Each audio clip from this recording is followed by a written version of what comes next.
Eddie Garrison, it is a loaded Thursday, right? That's right. Now, you've been to Chicago, right? I have once. By the way, let me just go ahead. You've only been to Chicago once? Yes, one time I went there for a Cubs-Reds game, and that was it. Really? How long did you stay in Chicago? I was literally there for like an hour leading up to the game to get there, get to Wrigley Field early, and then as soon as the game was over, we left. Wow, okay. But you drove, right? Yes. Because we're taking a road trip today. That's right, Jake. Now, the question is, if we're taking this road trip to Chicago as part of our Thursday road trip for the Colts season schedule, we do this for the most part each and every week when the Colts are playing. We visit with somebody who covers the opposing team. We do that on Thursdays, and we're going to do that today. But the question is, if you're going to road trip to Chicago, do you drive it or do you fly it? Well, I am driving it for one reason and one reason only, and I'm sure you can figure out why. Is that because you need to pick up cargo in Illinois? Yes. Okay. You know that in the O'Hare Airport, and by the way, good afternoon to you on a Thursday. My name is Jake Query. That is Eddie Garrison. It is Query and Company here on 93.5 and 107.5 The Fan. And on this Thursday, we start to take a look, not necessarily, obviously we will talk Colts, but now we start to really zero in on what they have upcoming because they do not want to start 0-3, obviously. But, this is kind of a tricky one. It feels tricky, and I'll explain why over the course of the – it's a tricky Thursday is what it is, Eddie, right? It's a road trip tricky Thursday because the Bears are kind of that. I don't think they're very good, but they might be good. We're at that time of the year.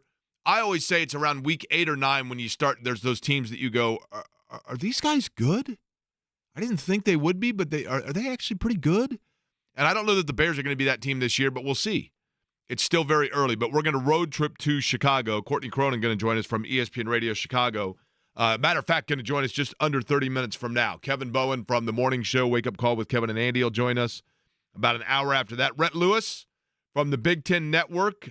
Sideline reporter also does stuff for the NFL, and so we'll talk with Rhett in the 2 o'clock hour, and then Matt Taylor, the voice of the Colts. So we get kind of turn the page here and start looking towards what this matchup is and what it means for the Colts. Will obviously get you updated from a practice standpoint on what's happening with the Colts, who's in, who's out, and et cetera. But if we're going to go to Chicago on the road trip, now I've done both.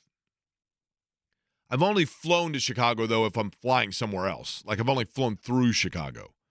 It seems to me like it would be foolish to drive or to fly to Chicago when you can just drive there, and it would basically take the same amount of time when you factor everything in. Kind of similar to Nashville, Jake, right? Very similar, yeah. Actually, yeah, about a 60-mile difference, 70-mile difference, so basically the same, right? The one area that is really grueling of driving to Chicago, when you're driving along to Chicago, you fracture things in your mind. The same is true of the NFL season. With the NFL season, you go into the Colts locker room, you go into basically any team, and they usually have their schedule broken down into quarters. So the Colts know that they're in quarter number 1. And you start asking them, like, hey, so what do you think about, the December game? And they're like, we're in quarter number 1 right now. We're focused. We're just focused on Chicago. That's always coach speak, right? But you try to break it down into those quarters. The same thing is true when you drive somewhere. You drive to Chicago, you're like, okay, you get that little stretch where you're between Zionsville and up to like Frankfurt, where it's just like Amazon warehouses and the growth of Whitestown and whatever else. Like, okay, so I just knocked out 30 minutes, whatever it might be. Then you have the next stretch. Okay, now I got to get to Lafayette. You get to Lafayette. Then the worst stretch. The worst stretch. Takes forever. Treading water. And that's where you're driving along and it's just the windmill farms for like 35 straight minutes. And you're just driving along, and the scenery never changes, and it feels totally stagnant, and you're like, what are we doing? And then you get out of that, and you've got a stop and rinse later for the bathroom, and then the region, and boom, you're in Chicago. But we're going to go to Chicago later. Now, I think we're going to play, as part of our intro, as if we're flying there, but we're calling it a road trip, so we're driving to Chicago today, for what it's worth. But the Bears, to me, Eddie, are, I'll say, intriguing. Now, why is that? Because who are they? Caleb Williams is a dynamic talent and a unique talent. But he's a dynamic and unique talent for USC. Has that translated yet to the NFL? I don't know. He averages just under 6 yards per carry, but they've only called his number 10 times. I would assume most of those are when plays are breaking down. Like most quarterbacks, he has not been prolific through the air, but who has? It amazes me in the 2024 NFL season when you see quarterbacks, and I know that we talked about this earlier this week with Chap, but the way things have changed now where you literally look at rosters and you're going, wait a minute, this quarterback just started a game and was 10 for 12 for 137 yards, and they won. And it's not like it's because they're handing off and running for 350 yards. It's just the NFL right now, I hate to say ball control because that sounds like such a cliche, but it is a more, at least to this point, defensively, people are really honing in on the pass. Now, there was a time when the passing game, things were lenient and favored towards the quarterback. And that all happened after all of the hand checking and initial contact that was taking place primarily, quite truthfully, against the Colts in New England in the early Manning years. And Bill Polian was part of the competition committee and used that position to facilitate and introduce the discussion, which the rest of the league eventually agreed upon, of changing the rules where it was advantage receiver off the line. And you saw passing numbers really go up. I mean, now, a part of that, too, was the quarterbacks that you had in that era. Breeze, Brady, Manning, Rivers, Ryan. I mean, you had pre-Colt Ryan. Those guys were throwing for a ton of yards. But now it just is different. So do you evaluate Caleb Williams and say, well, look, the Bears are not going to beat the Colts through the air? I don't know. We just don't know that yet, and I think the Bears don't know that yet. But it is a team or a franchise in Chicago that, if they play their cards right, is set up and poised to really take a step here in the NFL just because of the brilliance of the trades that they've made and the way that they've handled having multiple picks in the first round. But you have to draft well with that. And it's not our job to sit here and scrutinize and analyze and prognosticate the future of the Chicago Bears. But you have to look at it right now for this week. And maybe, Eddie, it's advantage Indianapolis that they're getting them early. Maybe You'd rather play Caleb Williams now than week 15. Yeah, absolutely. And to your credit, or to your point about the offenses not really being explosive through the pass, I think a large part is there was this pendulum swing of teams going to smaller linebackers that were quicker, that were either former safeties or converted corners of some capacity to get sideline to sideline to take away the explosive plays. And now it's just dink and dunk. And teams are now starting to run the football more because of the size differential of running backs and linebackers. They're able to, you see this all the time right now, at least with the Dallas Cowboys, is that teams are just bludgeoning them on the ground because they have such small linebacker play. And these teams are going in these heavier sets. And it takes more time off the clock, obviously, because the clock's always running when you're running the football. So I think we'll eventually see the pass game come back across the NFL, but it may take some time. Now, when it comes to Caleb Williams, he's averaging 99 yards passing through 2 weeks. I mean, right? And the offensive line has been putrid. Now, it'll be interesting to see if Keenan Allen and Rome Odunze are healthy enough to line up on Sunday. Now, Odunze did play in that Sunday night game against Houston, but Keenan Allen was out. He's dealing with plantar fasciitis. Have you ever had plantar fasciitis? No. Well, yes, in high school, but it wasn't bad. It wasn't extreme. Let me tell you something. I've had gout and I've had plantar fasciitis. Either one of them is like, oh my gosh. You literally forget. You're like, I forget what it feels like to walk without pain. It's unbelievable. It's unbelievable, plantar fasciitis. When you get it, it's an inflammation of a tendon at the bottom of your foot, and typically caused by a lack of rolling of the foot and rather a slamming that creates then an inflammation throughout the bottom bridge of your foot. I wonder how you learned that, Jake. Listen, well, first off, I learned it because I was like, holy cow, my foot's on fire. And then I got my inserts from the Good Feet store, which are fabulous. And at that point, it went away because my foot began rolling as opposed to slamming. Thank you for asking. You're welcome. Rome Odunze is a guy that Is he one that the Colts were targeting? I think we could possibly say that when they were talking about moving up in the draft. I think the conventional wisdom is that Brock Bowers is a player that Indianapolis was really interested in getting at the tight end position. But Rome Odunze, the wide receiver out of Washington, certainly was another one that conventional wisdom says they would have taken a look at if they had moved up in the draft. But they've targeted him a lot. I think they see him as a deep ball threat that has not necessarily opened itself up as yet, but he is a home run hitter receiver. You know what I mean? He's an Alec Pierce type receiver. He may not make every play, but when he does, it usually is a big one. The guy that I'm most concerned about, obviously, is DJ Moore, just because he's the one guy out of all of those receivers where you can throw him a screen and he can turn it into 20 yards and he can take it to the house just because of his size, his quickness, and his physicality. And if the Colts struggle to tackle like they have at some points during the first 2 games, then it could be a game where Caleb Williams gets going just because the secondary has struggled outside of Nick Cross to make tackles in the open field. By the way, I have a fashion question for Eddie Garrison. Oh, God. And for that matter, for the audience as well. Okay? In this regard, there is no violation. I know that there's no violation. Okay? But I'm curious of your thought on the following. Okay. I'm usually not one that gets asked fashion questions. It's more of a social question. Okay. Yesterday, I was at Media Day, as were the guys for the morning show, Kevin and Andy, for the Horizon League, which was very cool. All of the basketball Media Day. So men's and women's programs, all at the Coliseum, all of the coaches, a lot of fun, and excited for the upcoming year. And the kind folks at the Horizon League gave me a Horizon League hat, okay? Yep. Unfortunately, the Horizon League hat that they gave me was 1/3 the circumference of the Coliseum. Little big on me. So I gave you the hat, right? I gave you the hat yesterday. I come in today. It made me, I was happy to see this. You are wearing said hat. Yeah.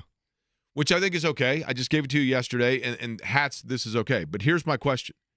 If you go to a sporting event, or more so a concert, if you go to a concert and you buy a T-shirt from said concert, what is the grace period after said concert before it's okay to wear the T-shirt out for like dinner or out in public or a sporting event? And then in addition to that, how long can you wear said T-shirt while it's still fashionable before you get into that weird window where you have to wait for it to become retro, if it has the date of the concert on it? Example given. I went to the U2 concert in 2017 as part of the Joshua Tree 30-year reunion tour. So I have the shirt, and on the front it says, I want to run, and on the back it says, I want to hide. And the front says 1987, the back says 2017. And it says U2 Joshua Tree, and it has the dates. Now, I think because it was 2017, I'm now out of the window where it's cool to wear it, and I've got to wait probably at least 10 more years, and then it becomes retro. But if you go to a bowl game, okay, for example, I have Clemson shirts. Yeah. 2022, such and such bowl. 2016 national champions. How long can I wear that now before it's completely passé and I can't wear it anymore? If you go to the Colts-Bears game on Sunday, which I realize they don't sell shirts of particular games. Yeah. But if they're selling a shirt that's like Colts 24, whatever their slogan is for this year. They used to do that. They used to have they quit doing that. Remember when the Colts had the slogan every year? For the shoe? But now that's like the permanent one, I guess, right? There was a while there where, remember it was something forged? When they first started doing the anvil thing and it was something forged. I don't remember that one. And they had different themes every year. But if you were to go this weekend to the game and get a T-shirt, if somebody's making a bootleg T-shirt that says Colts Bears 24, when can you wear it after the game? Can you wear it the next day? And then how long do you have to wear it before it's passé? That's my question. So at least on the concert front, let me say this. My opinion would be, has U2 come back to Indy since you purchased that shirt? That is a great question. They have not. Okay, so I would say that shirt is still okay but they have to a wear. residency in the Sphere in Vegas. Yes. They did. They don't now. But you got that shirt when they were here, right? Not when you went out to Vegas, right? Is that what you said? Correct, but it doesn't say Indianapolis anywhere on it other than like on the back on the roster. Okay. So I was going to say, if you had a concert shirt that was specific to Indianapolis and it had the date, I would say it'd be okay to wear it until the next time they were here, and then. Okay, now, which leads to this.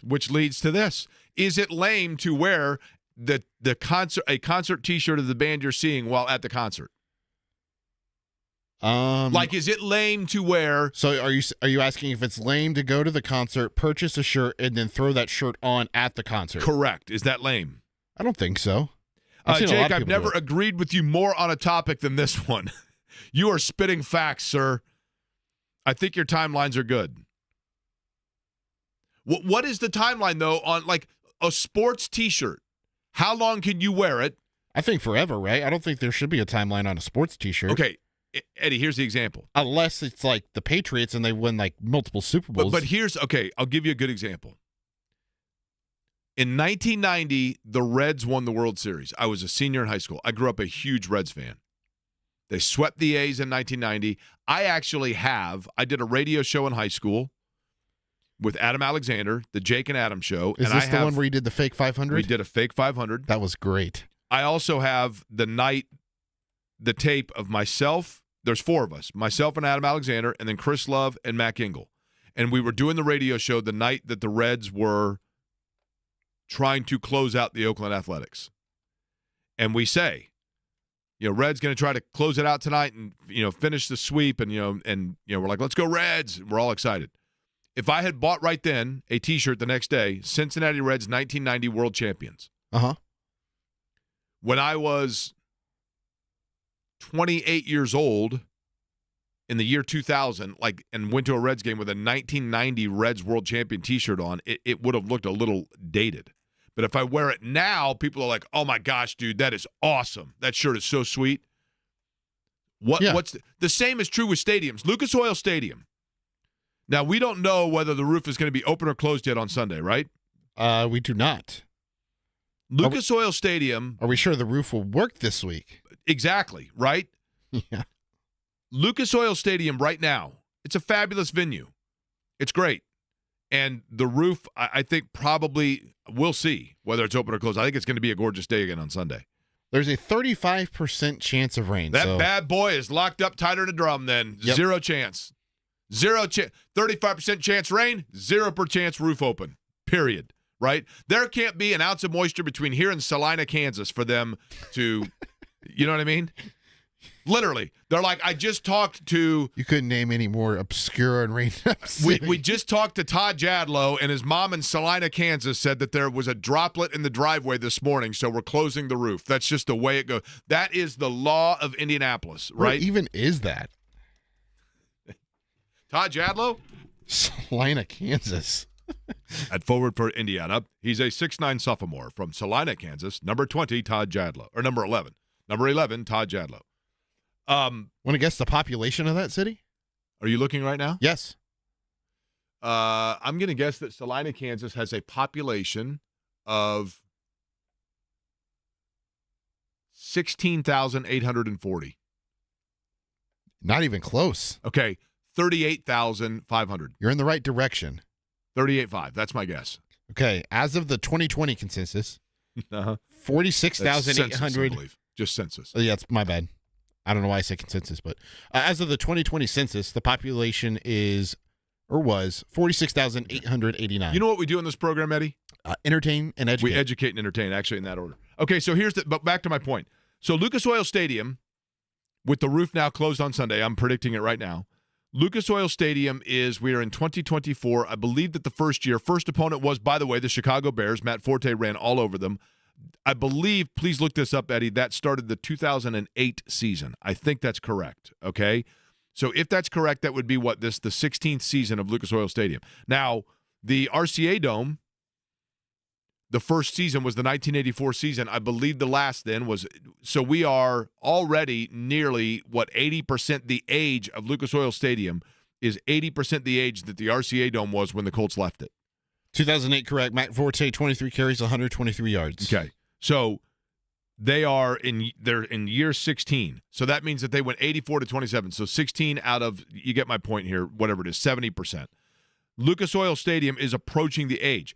At what point does a stadium go from being outdated, I've mentioned this before, to being retro, and super cool? What are the teenage awkward braces, headgear wearing years for a stadium? Because at some point we forget Wrigley Field, Fenway Park, what's the oldest stadium in the Lambeau Field, okay? Those all had to have gone through a period where they were considered dumps. But instead of a dump now, they're like this totally cool, nostalgic place. There has to be some sort of history associated with the stadium for me to put it in that category. Like, I don't know if there's any history with Lucas Oil that could tie it to turn it into a Lambeau. I don't disagree, and it's a fascinating point because Lucas Oil Stadium has hosted a Super Bowl. It's hosted a Super Bowl contending team. Final Fours. It's hosted multiple Final Fours. It's hosted pretty major concerts. I mean, it's had big events that have taken place in it. But I don't disagree with you that it totally lacks the intimacy of the RCA Dome. And I think it's hard for NFL stadiums to have that nostalgic feel just because fans want the latest thing. But Eddie, here's the thing. I think if you were to ask people in this town, Courtney Cronin, by the way, from Chicago, going to join us just under 10 minutes from now. If you ask people in this town, and maybe I'm showing my bias here based on having been through the lifespan of both. And I'm not saying that Lucas Oil Stadium is not a beautiful state-of-the-art building that we should be. I'm not saying any of that. But in terms of the intimate character of it, the RCA Dome has two advantages. Number one, it was our first love. And number two, it was small enough that you did feel like you were in there sharing an experience with everybody else in there, and it was this true like community feeling. Whereas Lucas Oil Stadium, I think to a lot of people, feels larger, more distant, more sterile, and it also has the stairways of death and only two elevators. But and you didn't get the benefit. Are you young enough, Eddie, that you don't remember going to the RCA Dome, or do you remember the RCA Dome? I remember the RCA Dome. Did you ever take the direct doors out as opposed to the rotating doors so that you could get the huge air pressure that actually forced you out and like the wind blew you out of the building? Oh, yeah. It was by far the biggest advantage. Especially during the summertime when it's hot outside. And here's the thing. When you would have walked out of that, if it would have blown your hat off, that would have been a health hazard for everyone on Capitol. It would have been very dangerous, right? I don't think young Eddie had that big of a melon just yet. But the Lucas Oil Stadium, Todd Meyer right behind you just gives it the Lucas Oil Stadium on Sunday is going to host the Chicago Bears, the first team that came in as an opponent. For that matter, the Bears also played in the first game in the RCA Dome from an NFL standpoint. Bears and Bills back in the day. But Courtney Cronin covers the Bears for ESPN Radio Chicago, breaks it down for us next.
The Colts and Bears will tussle, and I'm predicting right now under a closed roof of Lucas Oil Stadium. Roof or roof, Eddie? Which are you? Are you a roof guy or roof guy? I'm a roof guy. Roof. Okay. Like a dog.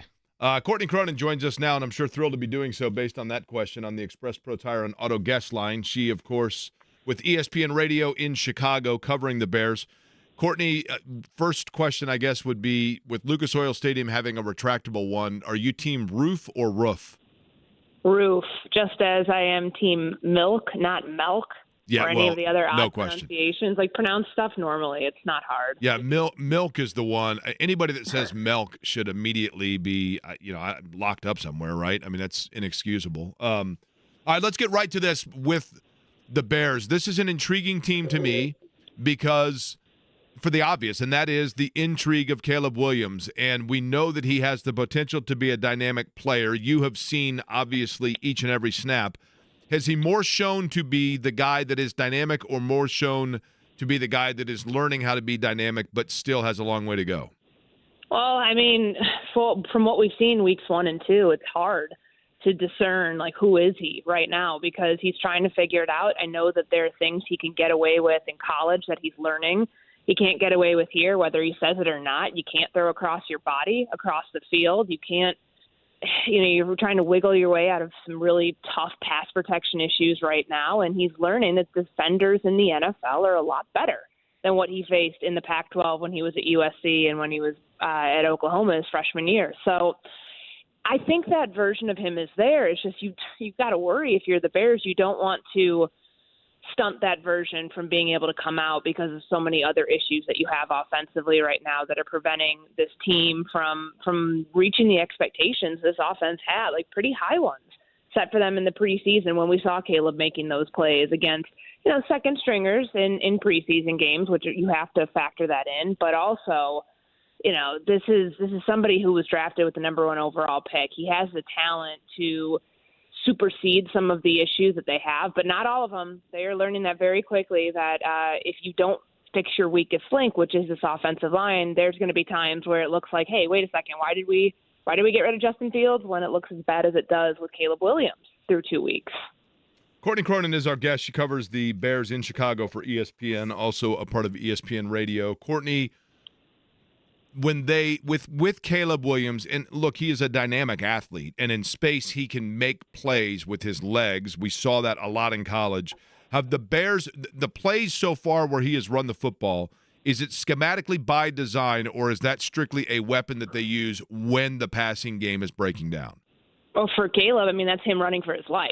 Like, that's not something that I think that they want. He's not a quarterback that, when he gets out in the scramble, looking to throw. That's the biggest difference between him and Justin Fields, where receivers have to buy time downfield when it works, which obviously that means in better circumstances he'll have a little bit more time because he won't be just trying to escape the pressure that he's under, or the blitz looks or whatever it is, and just trying to get move the ball forward. But right now they can't run the ball, and that's a serious problem. Like, if you take away his 44 yards that he gained on, majority of those were scrambles in Houston, the rest of the Bears running backs were averaging below 2 yards a carry. You cannot have that happen. That's inexcusable for an offense that was the number 2 rushing offense last year. Yes, I know they have a new offensive coordinator, a new quarterback, and new lead back, but still, the rest of the team that helped create those rushing lanes, that helped block up those runs, the rest of the team's here. So it's truly baffling through 2 weeks that they haven't been able to figure that part out, because that's hurting the quarterback when you don't have any sort of run support to take, the weight off his shoulders that is currently there. What is the Bears' area of strength? If Shane Steichen called you on the phone and said, Courtney, you know this team well, I need your intel, what area do I most need to make sure we're watching film on to corral from Chicago? It's what?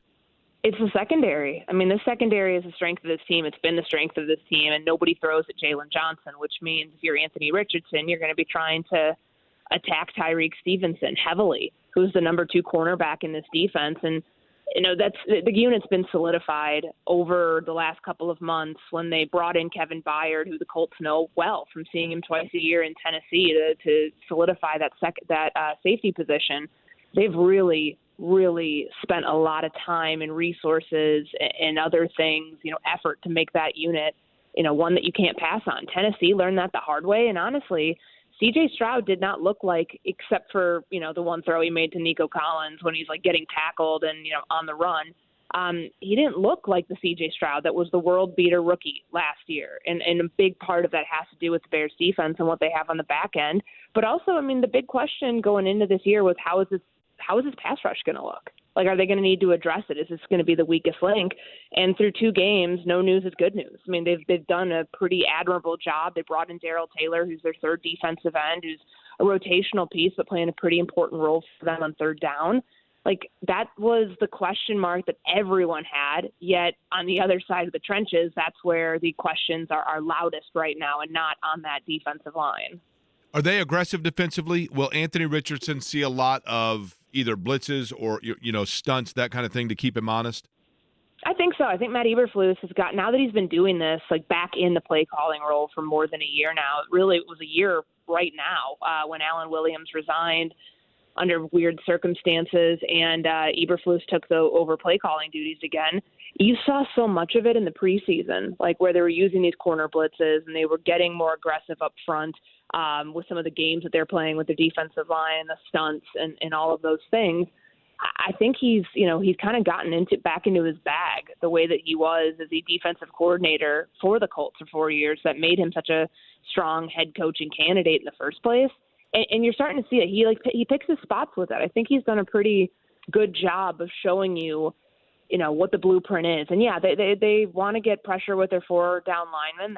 That's the philosophy of this defense that he's come from, that has been passed down from the Rod Marinellis of the world all the way to Matt Eberflus. But he's gotten aggressive with the way that they bring added rushers when they have to. And we saw more of that in the preseason than I had anticipated, and you're starting to see the carryover. the week 1, the pick 6 from Tyreek Stevenson came off of a corner blitz, and I believe that was like third and 7. Like, that was a good situation, and I think that they timed it up perfectly.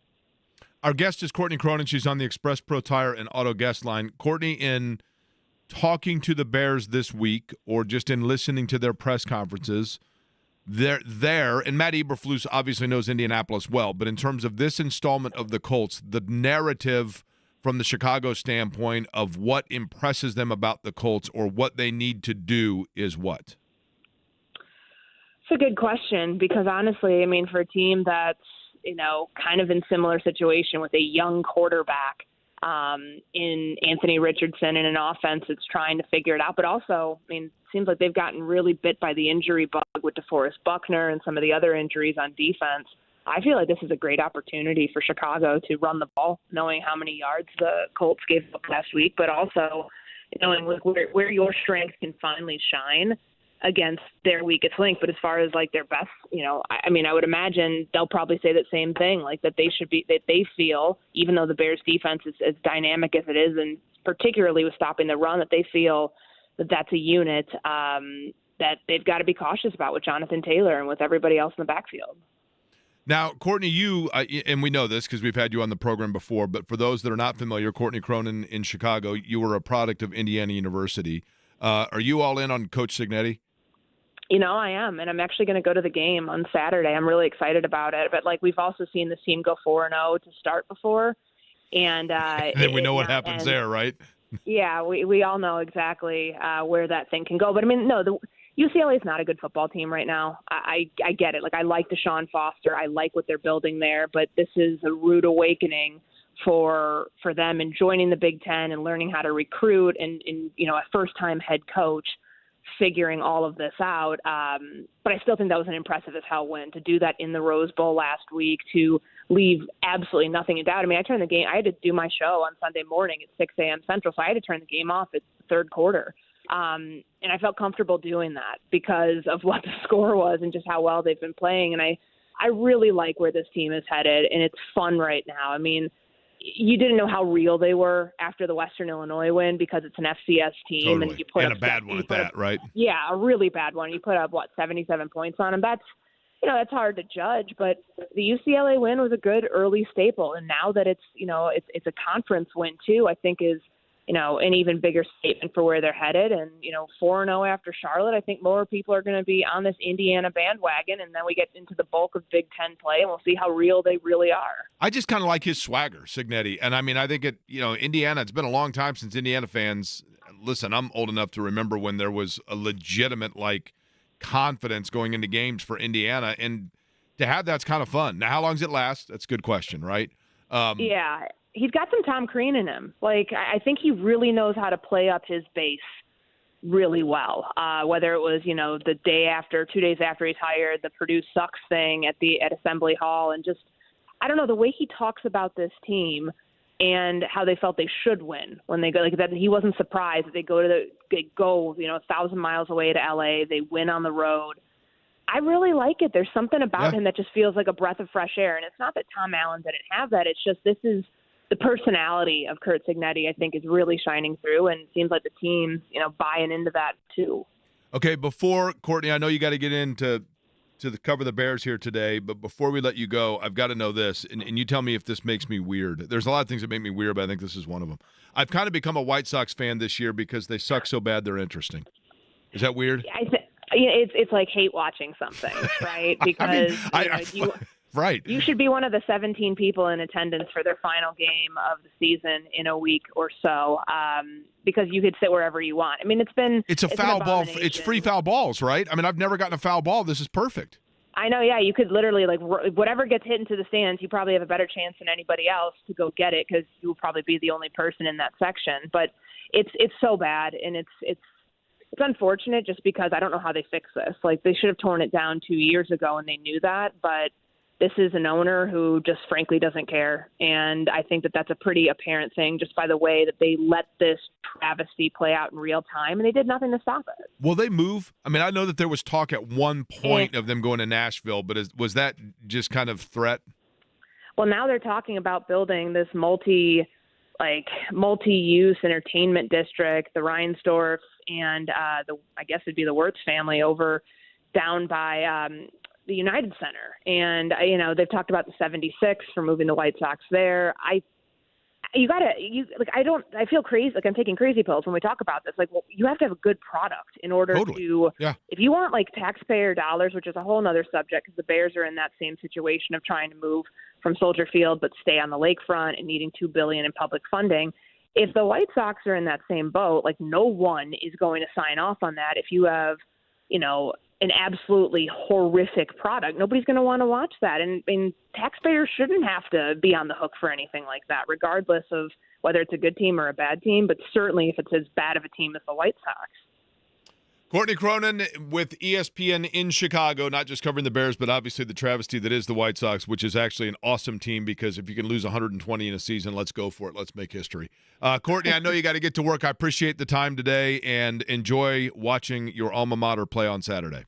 Thank you for having me. Take care. Courtney Cronin up in Chicago. Interesting stuff in particular about the Bears and just their approach going in. And defensively, I think that's interesting when she talks about this, their strength in the defensive backfield. What does that mean for the Colts? The good news is they are inept running the football, and the Colts are inept in trying to stop the run. If the Colts give up 100 yards coming up, like I said, if they give up 100 to the Bears, then it doesn't matter whether the roof at Lucas Oil with a 35% chance of rain and slight precipitation in Salina, Kansas. It doesn't matter if the roof's open or closed because that bad boy's going to cave in if they give up 100 to the Bears. We come back. There was a news story that broke yesterday that kind of blew my phone up, and a lot of people asked me about it again this morning, so I started trying to find out what happened. I think I have a pretty good idea of what happened, and I will tell you the story and what I'm hearing happened next.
You couldn't find an artist called Salina, so you went with Kansas, right? I went with Styx. Oh, this is Styx, isn't it? You're right. I was thinking it was Kansas. Sorry.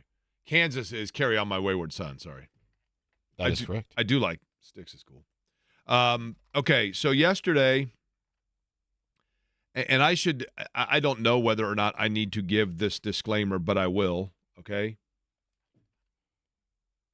When you do what we do for a living, it is not your job to necessarily, I think it's important to have very good relationships with people that you quote-unquote cover, that we have access towards.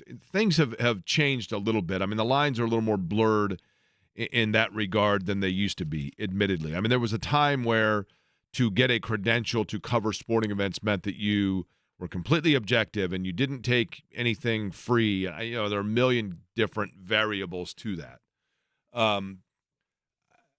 I'm a little bit old school in that I've tried to always adhere to that. There are times where, in one's just your personal life in general, I mean, it can be tough because you're around people, you cover people, you get to know them pretty well, and you have, relationships with them, but there's always that understanding. I say all that long-winded to say this. I have been a part of the broadcast team for IndyCar for, I guess I just completed my 18th year. I think that's correct. And in that capacity, it's not as if I'm going out to dinners with drivers and or teams or executives, but I'm around them a lot. I mean, whether it be at events, whether it be before the race, on pit road, I have been open about the fact that a couple of years ago when I got kind of stranded and stuck in a tough spot from a travel standpoint, and Graham and Bobby Rahal facilitated for me to get home from Toronto, but riding with them. And I like both of them a great deal. I like David Letterman in the times that I've been around him or met him. I like Bobby Rahal. I like Graham Rahal, the entire team with Rahal, Letterman, Lanigan Racing. Yesterday, the news came out that there was an FBI raid on the Zionsville headquarters of Rahal, Letterman, Lanigan Racing. And when you hear things like FBI raid, no information available, tight-lipped, you start thinking some of the worst things. Gosh, could this be some sort of a really shady business venture? Could this be some sort of a violation of a trust from the government or, financially, whatever? I mean, you start thinking. So I was late to the party because it was well after all of that came out that I initially heard about it, but I immediately made a few phone calls. To be very clear, I did not speak with Bobby Rahal or Graham Rahal about it, but I would not expect them to be able to comment on it. And I certainly don't know David Letterman on the personal level to be able to call him and ask him that. But it is my understanding that Marshall Pruitt from Racer, Marshall Pruitt of Racer.com initially, I believe, had the report stating that this was the result, allegedly, of an employee, a newer acquisition within the Rahal, Letterman, Lanigan race team from an engineering standpoint. And I don't know at what level this person was, whether it was a top-level executive or a mechanic, whatever. But I know that they've had some changes that they've made within their race team. But according to Marshall Pruitt in his report, there was an employee at Rahal, Letterman, Lanigan Racing who had previously worked with Andretti Global, formerly known as Andretti Autosport. And in that capacity, acquired information, and I believe it was about basically engineering information that was confidential or exclusive to Andretti intellectually that was then brought over to Rahal, Letterman, Lanigan. And I don't mean probably in the form of, well, this is what we used to talk about doing at the old place, but rather bringing over, whether it be hard copied or whatever, computer telemetry information from Andretti over to Rahal, Letterman. And it was and I'm doing air quotes because I'm not sure the exact legal term. I'm not an attorney, but basically an intellectual property theft or acquisition that was below board. That is my understanding as to what happened. I called 2 different people, both of which no longer work with Ray Hall Letterman, but were very close to the team and have worked with the team previously, and both insinuated to me that that report was indeed accurate and that is essentially what took place. Now, let me ask you this, Jake, in terms of repercussions. Excellent question. I'm assuming this is going to be like the NFL, where IndyCar will let the investigation play out with the FBI or whatever, and then they will get involved if they have to. That's a fair assumption, yeah. I would think that if for some reason there is in fact a confirmation of illegality of acquisition of assets or information, then yes, I would imagine the team will be penalized, whether it be financially or in some sort of a point factor moving forward from IndyCar itself. But there's probably a lot of waiting between now and then, and a lot that has to go through. But I think the big thing is when you hear, and I'm not making light of this at all. I'm not diminishing the severity of it at all. I'm not in any way, shape, or form. I promise you and look, I'm the first to admit, if there was a race team that somebody said, what would be the one that you know the best? I don't know. I know the folks at Andretti really well. I know some of the folks at Penske really well. But I like Bobby and Graham Rahal a great deal. And I think that especially Graham, I think the world of him. Bobby, I don't know as much. It's not that I don't think the world of him. I just don't know him as well. I think both of them are fine men. Having said all of that, when you hear the headline, your first thought is that it is something that's like, oh my gosh. And while it is definitely, if these allegations are true, something that is insipid and not what you would want, it is not to the level of the overall complete legal audacity that you think of when you hear FBI raid, middle of the night, all of a sudden, oh my gosh, the feds are here. And I don't know, maybe I am showing a bias in trying to clarify that, but I just simply wanted to clarify it from an explanation standpoint because certainly people have asked.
1 o'clock hour underway. My name is Jake Query, Eddie Garrison, the other voice that you hear on this program. Good afternoon. Query and Company here on 93.5 and 107.5 The Fan.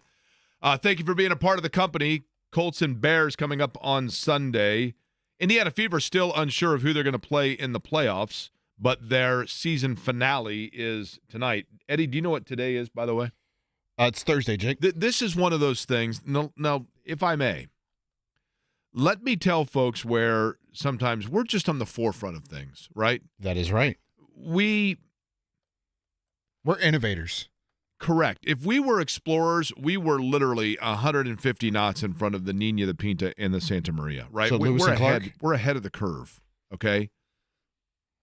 Years ago, I was doing the radio show with Derek, and I happened to notice that today's the 19th, correct? Yes. Yes, it is.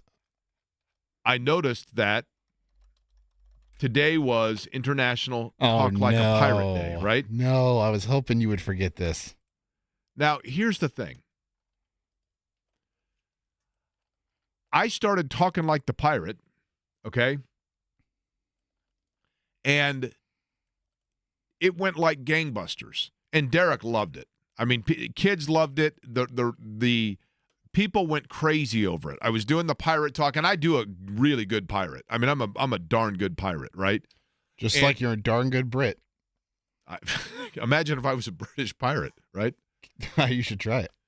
So I was doing the Talk Like a Pirate deal, and most people at that time didn't even know it was Talk Like a Pirate Day, but it was literally off the charts level popular, and kids in particular just loved it. I mean, you'd go anywhere, and I was walking out in the general public, and it literally was like I was a traveling Farrell's ice cream parlor. Kids just circled around and swarmed because they all wanted to hear me talking like a pirate, and they all wanted to celebrate being a pirate, and people were wearing eye patches over it. It was a big deal. And literally people clamored for it all year long. They would try to fool me into, actually they've moved it now to March just to try to get me to do the pirate thing multiple times throughout the course of the year. It was wildly popular. And it was fun, right? And then about 2 or 3 years later, the pirate deal, people figured it out and knew about it, and everybody knew it was Talk Like a Pirate Day, and it was on the little tear-off calendars. And then, not unlike some of the weird holidays on your iPhone, it got planted like that U2 album into people's iPhone. And all of a sudden, people just were looking at their phone and seeing that it was Talk Like a Pirate Day on the 19th. So now everybody was doing it. And, guys on television were dressed like pirates. And then you realized, and it was interesting to watch, but you had these huge, big, one-eyed Willie from the Goonies level pirate ships that were actually getting airborne because they were all jumping sharks. And the Talk Like a Pirate Day jumped the shark. And I realized then that I was a visionary of all of this, but after a while, it was tough to maintain it because everybody else ripped it off. It's kind of like It became saturated. Oversaturated. Yes, oversaturated it, right? Aye, that's correct. And it's not unlike my Why Not Indiana. Now, I've trademarked Why Not Indiana. But the trademark is currently held up because somebody came up with Why Not Washington? And they're saying that they are literally, and I'm not kidding you when I tell Washington you or Washington? Exactly. That's how we know that they're not from Indiana, right? Because they say Washington. And the trademark folks are telling me that they are exploring whether or not it is too close to Why Not Washington. And I'm like, but it's Why Not Indiana? So don't try doing anything with Why Not Indiana because the legal folks are all over this right now and holding on and working for me. But clearly the company is paying you large dollars to go through these extreme measures. Correct. Now, I did not trademark the pirate talk, but if you don't mind me saying so, no one talks like a pirate better than I. I will say that. Now, I've asked you this, Eddie, before. But do you know a pirate's favorite letter of the alphabet? R. Ah, it's the C. See, you walk into that every time. Like the plank. You walk into it every time. And if I said the C, you would have been R. Of course. Now, since it is International Talk Like a Pirate Day, though, can somebody let me know? I would like for someone to either text me or tweet me or whatever, and let me know where there's an open Long John Silver's. Mooresville. No, it's closed. I'm sorry. Yeah, exactly. So I have a buddy that's doing a coffee table book called Long Gone Silvers, where they're doing nothing but taking photos of repurposed Long John Silvers. There's one in Castleton. It's a burger joint. There's every once in a while, if you go into a place, you're like, this looks like it might have been a Long John Silver's. And then when you go up and you push the door and it's a huge sword instead of a handle, you're like, yes, this was a Long John Silver's. There is one off of Washington Street. Actually, both Washington Streets. Is it open? Yes, on East and West. Frankfurt apparently has one. My mom says on Pendleton Pike. I don't know about that. Although this isn't shocking. Beech Grove has one. No, I don't think that's true because remember the fella that got in the fight at the KFC and he got banned from all KFCs and that was at the Beech Grove KFC and they closed the Beech Grove KFC and I think that might have actually become like an epidemic where they had to close all of the fast food joints. Oh, that's right. Long John Silver's, I like Long John Silver's. Who doesn't like Long John Silver's? It's been a long time since I've had it. But when you really think about it, they serve it literally, you can buy a thing of just chips that are formerly grease, right? You know who else likes Long John Silver's? Anybody who wants horse laxative? I don't know who. Charmin. Yes, that is indeed correct, right? I'm telling you, my talk like a pirate is fabulous. Okay, Colts and the Bears coming up on Sunday, Lucas Oil Stadium. You heard Courtney talking about it. Eddie, the reality is this. If the Colts cannot stop the run, I want to know from people.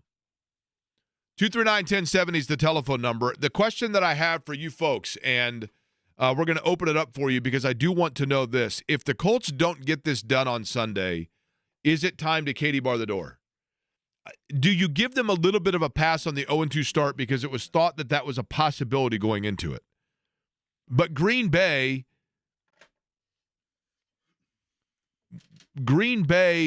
with Malik Willis is not the Green Bay you thought you were going into, right? And so even though when the schedule came out, you looked at it and you're like, okay, I could see them losing to Houston. I could see them losing in Green Bay. Then Malik Willis is the starter, and so you then say to yourself, there's no way they're going to lose in Green Bay. But they did. But you can soften it a little bit based on the fact that you anticipated they were going to be 0-2, possibly. I'm not saying you wrote it in Sharpie, but there was certainly the possibility that we're going to start 0-2. Do you give that a grading curve, if you will, and then based on that, if they drop the home game against the Bears and they're 0-3, and I know that it's kind of ridiculous to put that cart before the horse, but it's difficult to figure out a way where the Bears win that game just based on the fact that the one area where people have been able to beat the Colts is the one thing the Bears can't do, and that's run the football. Another question that I have, Jake, is if the Colts, I don't know, struggle offensively or whatnot, and they still manage to win, but Michael Pittman Jr. still has a down game, I wonder if we come in here on Monday and start questioning about the involvement of Pittman if the contract was worth it at that juncture. But you're Courtney Cronin talking about it. They've got Jalen Johnson, who's one of the best corners in the NFL. He had faced Jair Alexander last week. Well, but here's the thing. And Derek Stingley week 1. Pittman, and somebody made this point, I think it's a good one. We're going to find this out. And eventually water all finds its level and things kind of balance out. But is it possible that Michael Pittman is going to have to adjust, like that Michael Pittman as a receiver, what he brings to the table is not necessarily suited for or catered towards what Anthony Richardson does as a quarterback? And is that, do they need to, maybe Josh Downs helps out in that regard because he's the guy that is the defense is having to shift away now from, and so Pittman is not, if Pittman is wide open or is coming across the middle and has that momentary, and I know the gaps close quickly, but if Richardson doesn't feel he has to bullet it in there, does he take a little off of it, and does Downs soften a defense where Richardson's able to take that little bit off? You said JJ's online too? JJ, what's up? Hey, what's going on, fellas? I always appreciate your show. JJ, you've called the show before, right? Oh, yeah. I've called the show here. I've called JMV, and I've also called when you were with KB. I've been listening to you guys for a long time. JJ, have I given you a title within the company? You have not. Okay, I'm about to give you one. Are you ready? How old a fella are you, if you don't mind me asking? Class of 1990 Muncie Central Bearcats, that would make me 52. So that would have made you a sophomore when they did 8 and 88, right? 8 and 88, I was on the JV team. Were you really? How many times did Chandler Thompson dunk on you in open gym? I did not let that happen. I'm a guard. Why am I in there? Uh-huh. Now, did you play varsity in 90?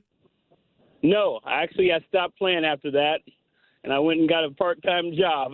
Okay. Yeah, that's probably a good move. But go Bearcats, right? So, JJ, since you are a year older than I, then you probably will get this reference.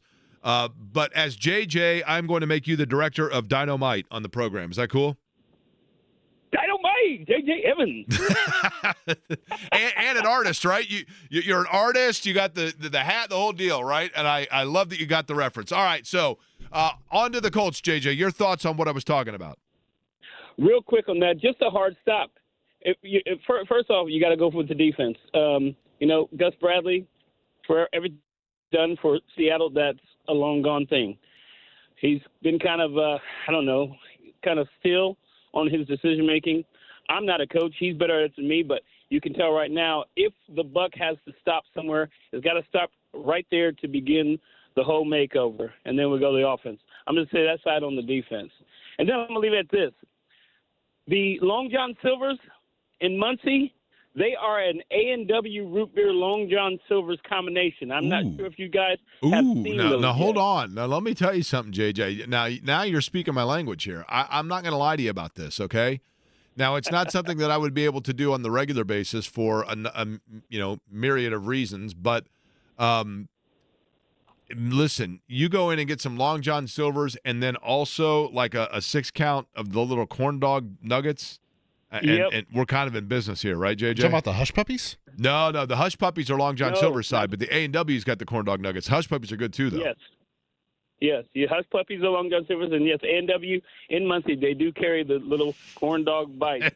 When I get there, I'm actually cutting through there now. I'll take a picture and tweet it on your page. Wait, so you're in Muncie right now? I live in Fishers now, and I work in Indy, but I'm headed to Fort Wayne. So on my way back, I'm going to stop at Long John Silver's and take a picture of that location with their menu. You are the man, JJ. I'll tell you what, while you're there, go ahead, because I can't do them as much as I used to because, got to watch the weight. But have a couple of the corn dog bites for me, man. Those things are awesome. All right. I appreciate you guys. Keep it up. Love it. All right, there we go. The director, Dynamite, JJ, on the program. Man, I'll tell you what, I could do some damage on that. 20-year-old me, 18-year-old, back when you could just eat and you didn't have to worry about any of it all day. But I did notice, though, that if I would get some of the stuff at Long John Silver's, shortly there, the same effect to a lot of people with White Castle, right? You can, very quickly after you're like, oh, okay. That's why I said Charmin is That's right. That's proud of the Long John Silver's customers. They have an endorsement deal with them. Is that right? They should. An exclusivity? Or whomever you purchase your toilet paper from, whatever brand that is. Okay. But back to, again, Eddie, if they start, I don't think it's going to happen. I just don't see.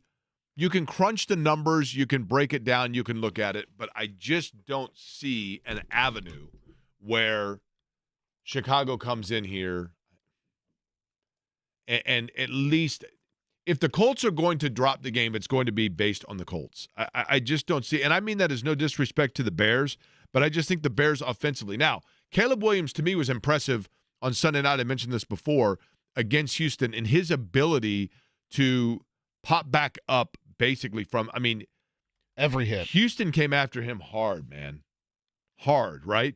And that opening drive where they were pretty much zone coverage, and then D'Amico Ryans was like, all right, guys, let's just dial up the blitz the rest of the game, and he would just lost rhythm, and he couldn't do anything. That line could not hold up. His receivers couldn't get open because of it, and they had to go max protect, and you're relying on two receivers to get open, and 4 or 5 defensive backs along with the pressure. It's just not a good recipe. I mean, there were times where he looked. Took a couple of hits where I thought to myself, you can tell when a guy puts his hands on both sides of the helmet and kind of straightens it back out. You're like, okay, he just got his bell rung a little bit. I don't want to be irresponsible speaking, neurologically speaking, but I mean, there were times where he got licked, and I was impressed with his ability to kind of pop back in. But it just goes to show how much stronger, faster, bigger NFL players are. But you made an interesting point, Eddie, in that contradicts that part of what I just said, and the fact that linebackers now are faster, but not necessarily as bigger than they used to be. Yep. And it's just that it is very hard to find. I remember when Cato June was drafted as a safety by the Colts, and they moved him to linebacker, and that was thought to be like really visionary to go with a smaller but bigger area of coverage level linebacker. And I think Rob Morris was the first to kind of do that because he had range. And that's where the NFL is now, and it is very difficult to find open space. Also tonight, by the way, Kevin Bowen going to join us just about 10 minutes from now. But we haven't talked about the Fever yet, taking on Washington tonight. That game at 7 o'clock in D.C. What we know is that the Fever are locked in as the 6th seed in the WNBA playoffs. What we don't know is who it is that they'll be facing, right? They are still awaiting word, or the schedule. Word is the wrong word. The schedule to play itself out, right? Where they are going to find out who they face in round number 1, correct? That is correct, because Connecticut or Vegas, yeah, right? Yeah. Those two are a game separated from one another, Connecticut and Las Vegas. And I'm trying to think, do they play this evening? I would not want, and I know yesterday when we talked to Tony East, he was saying that he thought Connecticut might be the better matchup. Vegas has just been an absolute nightmare for them. That's not who I would want to face. But just yesterday, I was talking to some guys, and they agreed with me on this. I think everybody agrees to this. That's a team people don't want to face. I'm talking about the Fever. I mean, it is interesting that the Indiana Fever are the team that people are like, other teams, they are a different team than the first half of the season. And I would guess that if you were to survey teams around the WNBA, what team would you most want to avoid? I mean, yeah, of course, New York's 32-7, right? But there's just something about the Fever that I think are dangerous, partially because they're kind of at that point where they just don't even know that they're supposed to be here, so to speak, if that makes sense. Kind of like the Pacers from this past season. Yeah, loosey-goosey, right? Reggie Miller used to always say that, loosey-goosey.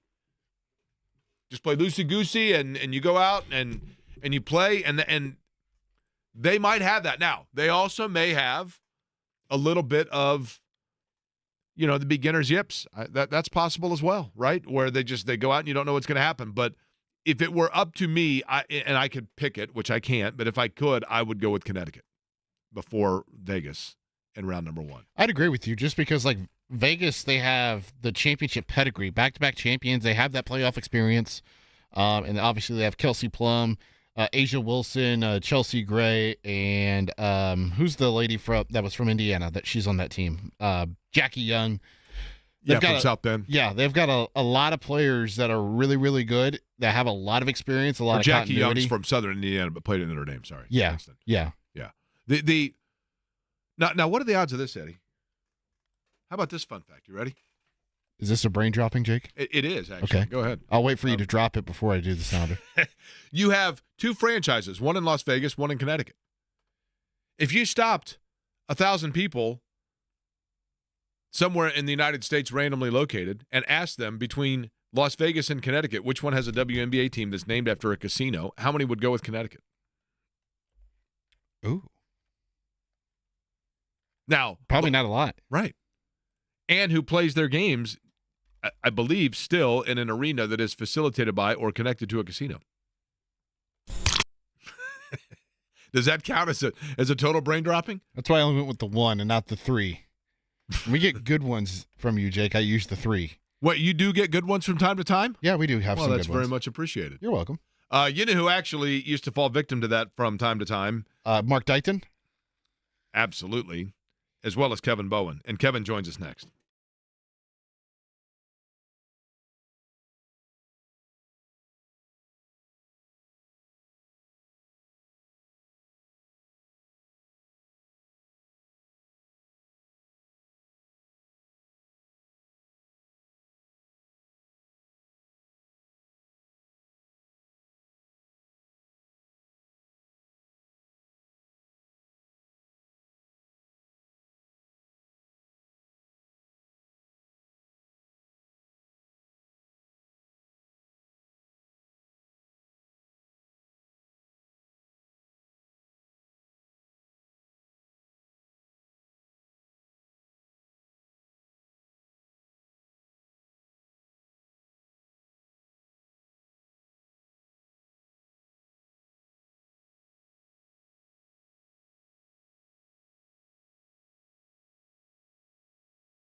Okay. Now, see, I have a lot of areas of great skill, but my ability to talk like a pirate is probably number one, right? I mean, you have to admit, Eddie, my pirate is really strong. Well, you haven't done it, Jake. You've just done the sea. It's kind of played out because I was doing it for years above everybody else when I knew that it was Talk Like a Pirate Day, right? Here's the thing, Jake. I haven't heard it, so I can't say yes or no. Okay. Well, those who dispute me on this can rock the plank. Joining us now, and I'm sure thrilled to be doing so, and I actually have lots of questions about one of his week events that week being with two E's, like weekly events that he does. He joins us on the Express Pro Tire and Auto Guest Line. You hear him in the morning with Andy Sweeney on the Wake Up Call with KB and Andy. Kevin Bowen joining us. And Kevin, let's get to the important stuff first. If I'm not mistaken, your son is now 0-2 in his helmet grabbing predictions, correct? 0-2, and starting to borderline on very predictable. I think it maybe has run its course.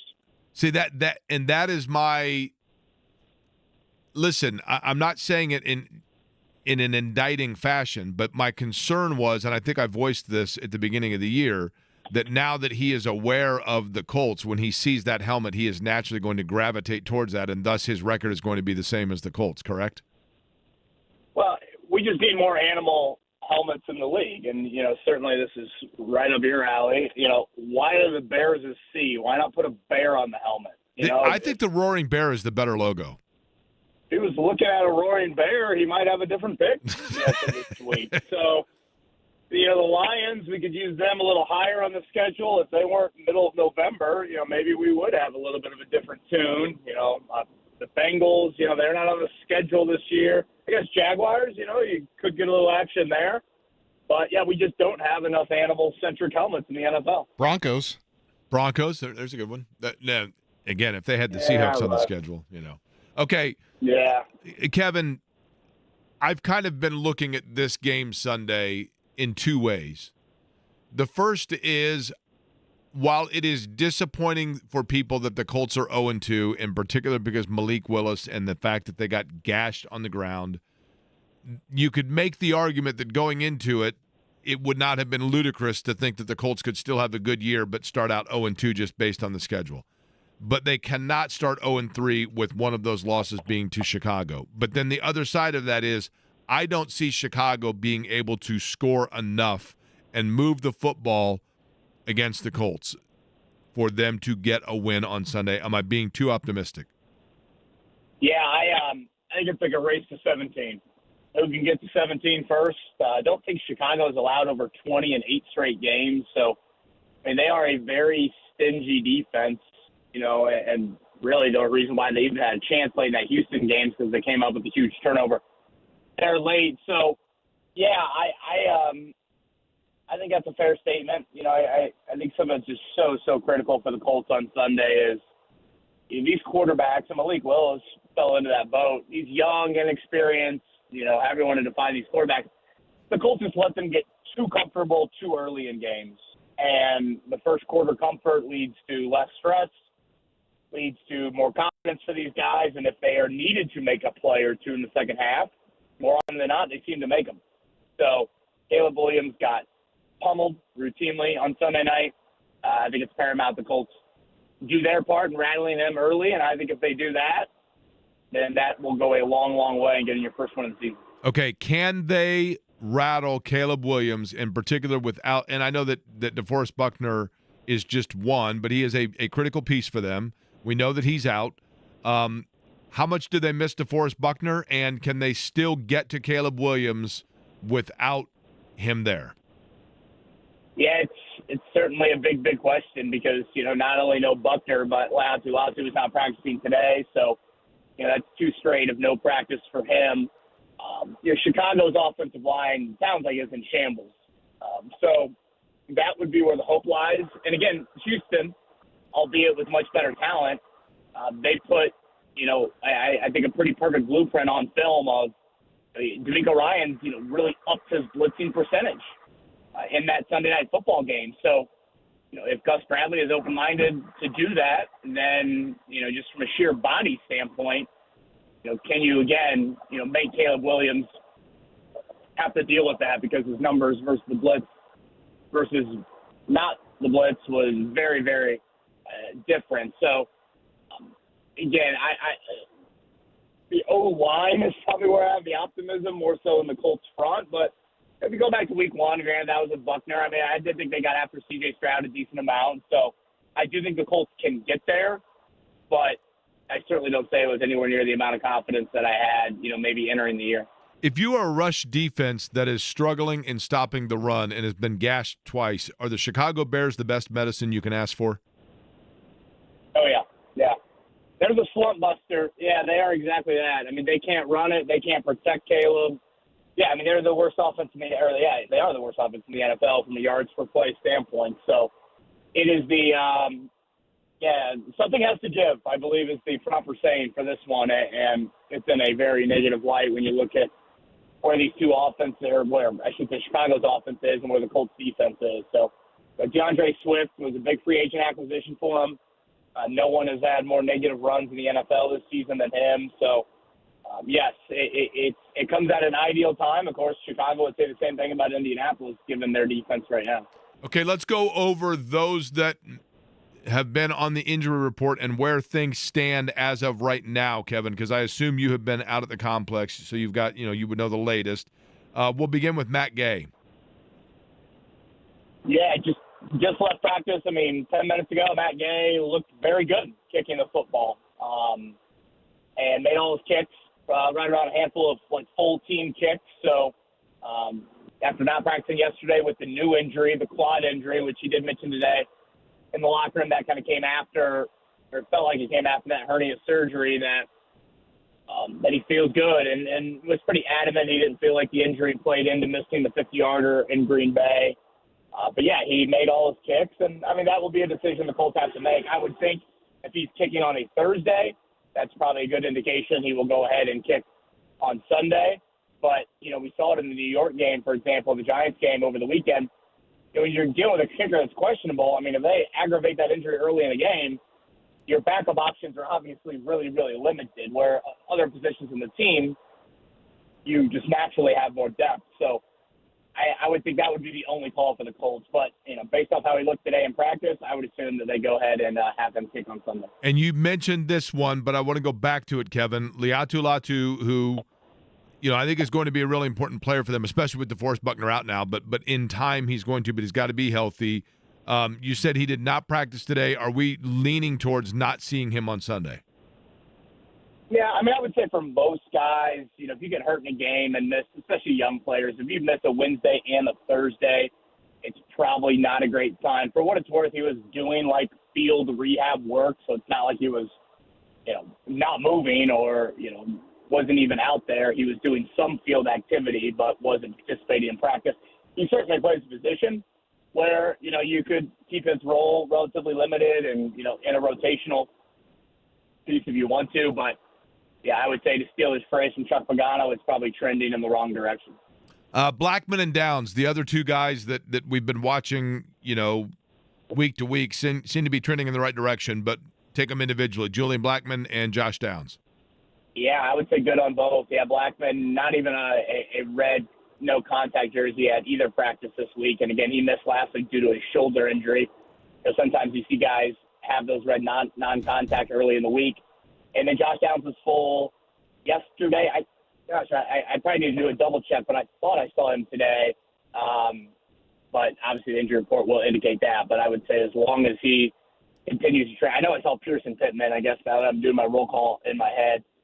And Mitchell as well. I don't know if I saw Downs, but assuming that he is good, and practicing all week, then I would say you look at his 2024 debut coming up on Sunday. Kevin, I look back to Kevin Bowen is our guest on the Express Pro Tire and Auto Guest line. You, of course, hear him in the mornings from 7 until 10 on the Wake Up Call with Andy Sweeney. And, before that, I was doing radio with you, and I look back on it now, and I guess in the moment you don't think about this. But when I look back, I think, gosh, we did radio every single morning in the summertime, and that is obviously the slow period of time from a sports calendar standpoint. And sometimes maybe you think, gosh, what did we do to fill that time? I don't know I can't even answer that per se because I guess what I'm getting at long-winded here is when you really stop back and look at it, did you ever think that the time would come where the Indiana Fever would be as day-to-day or week-to-week topical and embraced and enjoyed as a conversation point for us as it's been this year? I mean, I don't – at some point there will be a 30 for 30 about just this overnight sensation and buzz of Beatlemania level that we thought was going to be a possibility but actually came to fruition. You agree with that? Undoubtedly. I mean, hell, there's already going to be a book written about it. Christine Brennan, the longtime USA Today sports columnist, we had her on a couple weeks ago. I mean, she's been in Indy now for, I would say, a couple months and going to continue to around throughout this playoff run. So, I mean, it's wild. I mean, I was looking up Saturday will be their, I think it's 8 years ago Saturday was their last home playoff game. They had 6,200 people in the building for that game. And, I mean, at the time, 6,200 people going to a Fever game was, I mean, hell, you could have a parade for that around the city. And whenever this home playoff game happens, which, isn't a guarantee, but I think we all believe the Fever will win at least one playoff game, which all they need to do is win one to get that home playoff game. I mean, there's going to be 17,000. I mean, it'll be sold out. It'll be a pretty crazy ticket. In all honesty, you can make an argument. It might be tougher to get a ticket to that than it was for, random game, whatever, for the Bucs series. And so, it is crazy. It's probably the question I get asked the most right now. I don't know about you, Jake, but I mean, some shape or form of, and we were fortunate to have Caitlin Clark on the show a couple of months ago, and that's the question I get the most. What was she like? What was the interview like? Tell us more. Like those sorts of things. And it's not the Colts, it's not the Pacers, it's not anything else. So, it is wild. And, you're going to get two great, I think, national opportunities next week. Again, assuming they win a playoff game to not be going up against the NFL and see Caitlin Clark in a playoff setting. I think I told you when I was at Iowa for the race, a guy said to me, so you're from Indiana? Yeah. And he goes, I don't know if you know this or not, but Caitlin Clark's from here in Iowa. No, I'm aware. Yeah, I'd heard that. Yeah. It is amazing. I mean, it's very cool, but it's amazing. I think you're going to go with the made right sandwiches. Is that what they are? Kevin, you have no idea, man. I'm telling you, they're so good. That's the thing. I hope that Caitlin Clark, once she gets, has been here a while and is established, maybe she'll front up the money to bring a made right franchise to Indiana. It would be massive. I'm telling you, it would absolutely be massive. That'll be your opening question to her whenever you guys get the chance to have her on. Are you kidding me? The whole conversation would be about made rights. Yeah, it'd probably be the first and last time we have her on. I noticed, by the way, that you're on now Thursday, and usually we have you on Friday. Now, was this a Kevin move, a power move, or an Eddie move? Yeah, no, this is a Kevin move. Yeah, I got a little PAI thing tomorrow that I got to tape. So yeah. All right, fair enough. Well, I'm glad you could work us in. You know what I mean? What do you guys have working on the show tomorrow? By the way, great work with Mike Vanderjagt. Could not encourage people to check that out if they have not listened at all. Great. Really, really, really good listen. So, were you surprised, Kevin? And I appreciate you saying that. Before we get to what you got going on tomorrow, since you mentioned that, I was, and so I want your thought on this. Were you surprised at the candor of Mike Vanderjagt? I just thought he hasn't done, to my knowledge, addressed a lot of that stuff, and he was just very honest, I thought, very open. Yeah, I would say, can I go with the mix of candor and humility? I would say both those words. I mean, it's one thing to be, I think, having candor about it, but, you can easily just be like, whatever. I was in the right, or, Peyton was in the wrong, I was in the right. You could still be, whatever, stubborn about it. But, I think he expressed to you the regret that he had there. So, and just brought up a lot of interesting tidbits I'd kind of forgotten about, just about him and, frankly, how good of a kicker he was. Right. Was probably, one of my, biggest takeaways, that reminder. Tomorrow we'll Football Friday it up. So Greg Rakestraw 8, Matt Taylor at 9. And today, if people want to check out the podcast, we did 4 straight minutes. Mark Dykman started the timer. We did 4 minutes of only positive Colts talk. So I think we got to 3 minutes and 30 seconds, and we all kind of looked at each other, seeing if there was anything else we could get there. But, yes, we had 4 minutes in the 8 o'clock hour of only positive Colts talk. That's when do they send you the Marconi for that? Right. I mean, honestly, right? Like that alone is that or Ripley's. I mean, that's impressive because it's been a struggle so far for sure. Hopefully next week it's not the 2-minute warning version of it. So. Well, we'll see. Like I said, I guarantee the roof's going to be closed on Sunday. I'm guaranteeing that because there's a 1% chance of precipitation in Salina, Kansas. We checked the radar. And because of that, the roof's going to be closed. But if they lose to Chicago, it caves in. That's what I'm going with. But they're not going to lose. There you go. There you go. Weldon Schutz says JMV, caving in, says Jake. That's right. All right, Kevin, we will be listening in the morning. Appreciate it. All right, guys. Have a good one. Kevin Bowen on the program. 4 minutes of solid Colts talk in a positive nature is impressive. And I appreciate his comments about Vanderjagt. Somebody else mentioned that to me this morning as well, that they enjoyed the interview and they loved the fact that their favorite part of the interview was that we talked about his puka shell necklace. He was a little surprised that you remembered that. I think he was frightened that I remembered that. Right? Because he didn't even remember that he used to wear those. Well, once he was like, yeah, I guess I kind of did. And he must have Google imaged himself because he's like, yeah, there is a picture of me somewhere where I'm wearing that. I'm telling you, I think he wore the puka shell necklace a lot. He was cool when he was here, Mike Vanderjagt. Very cool.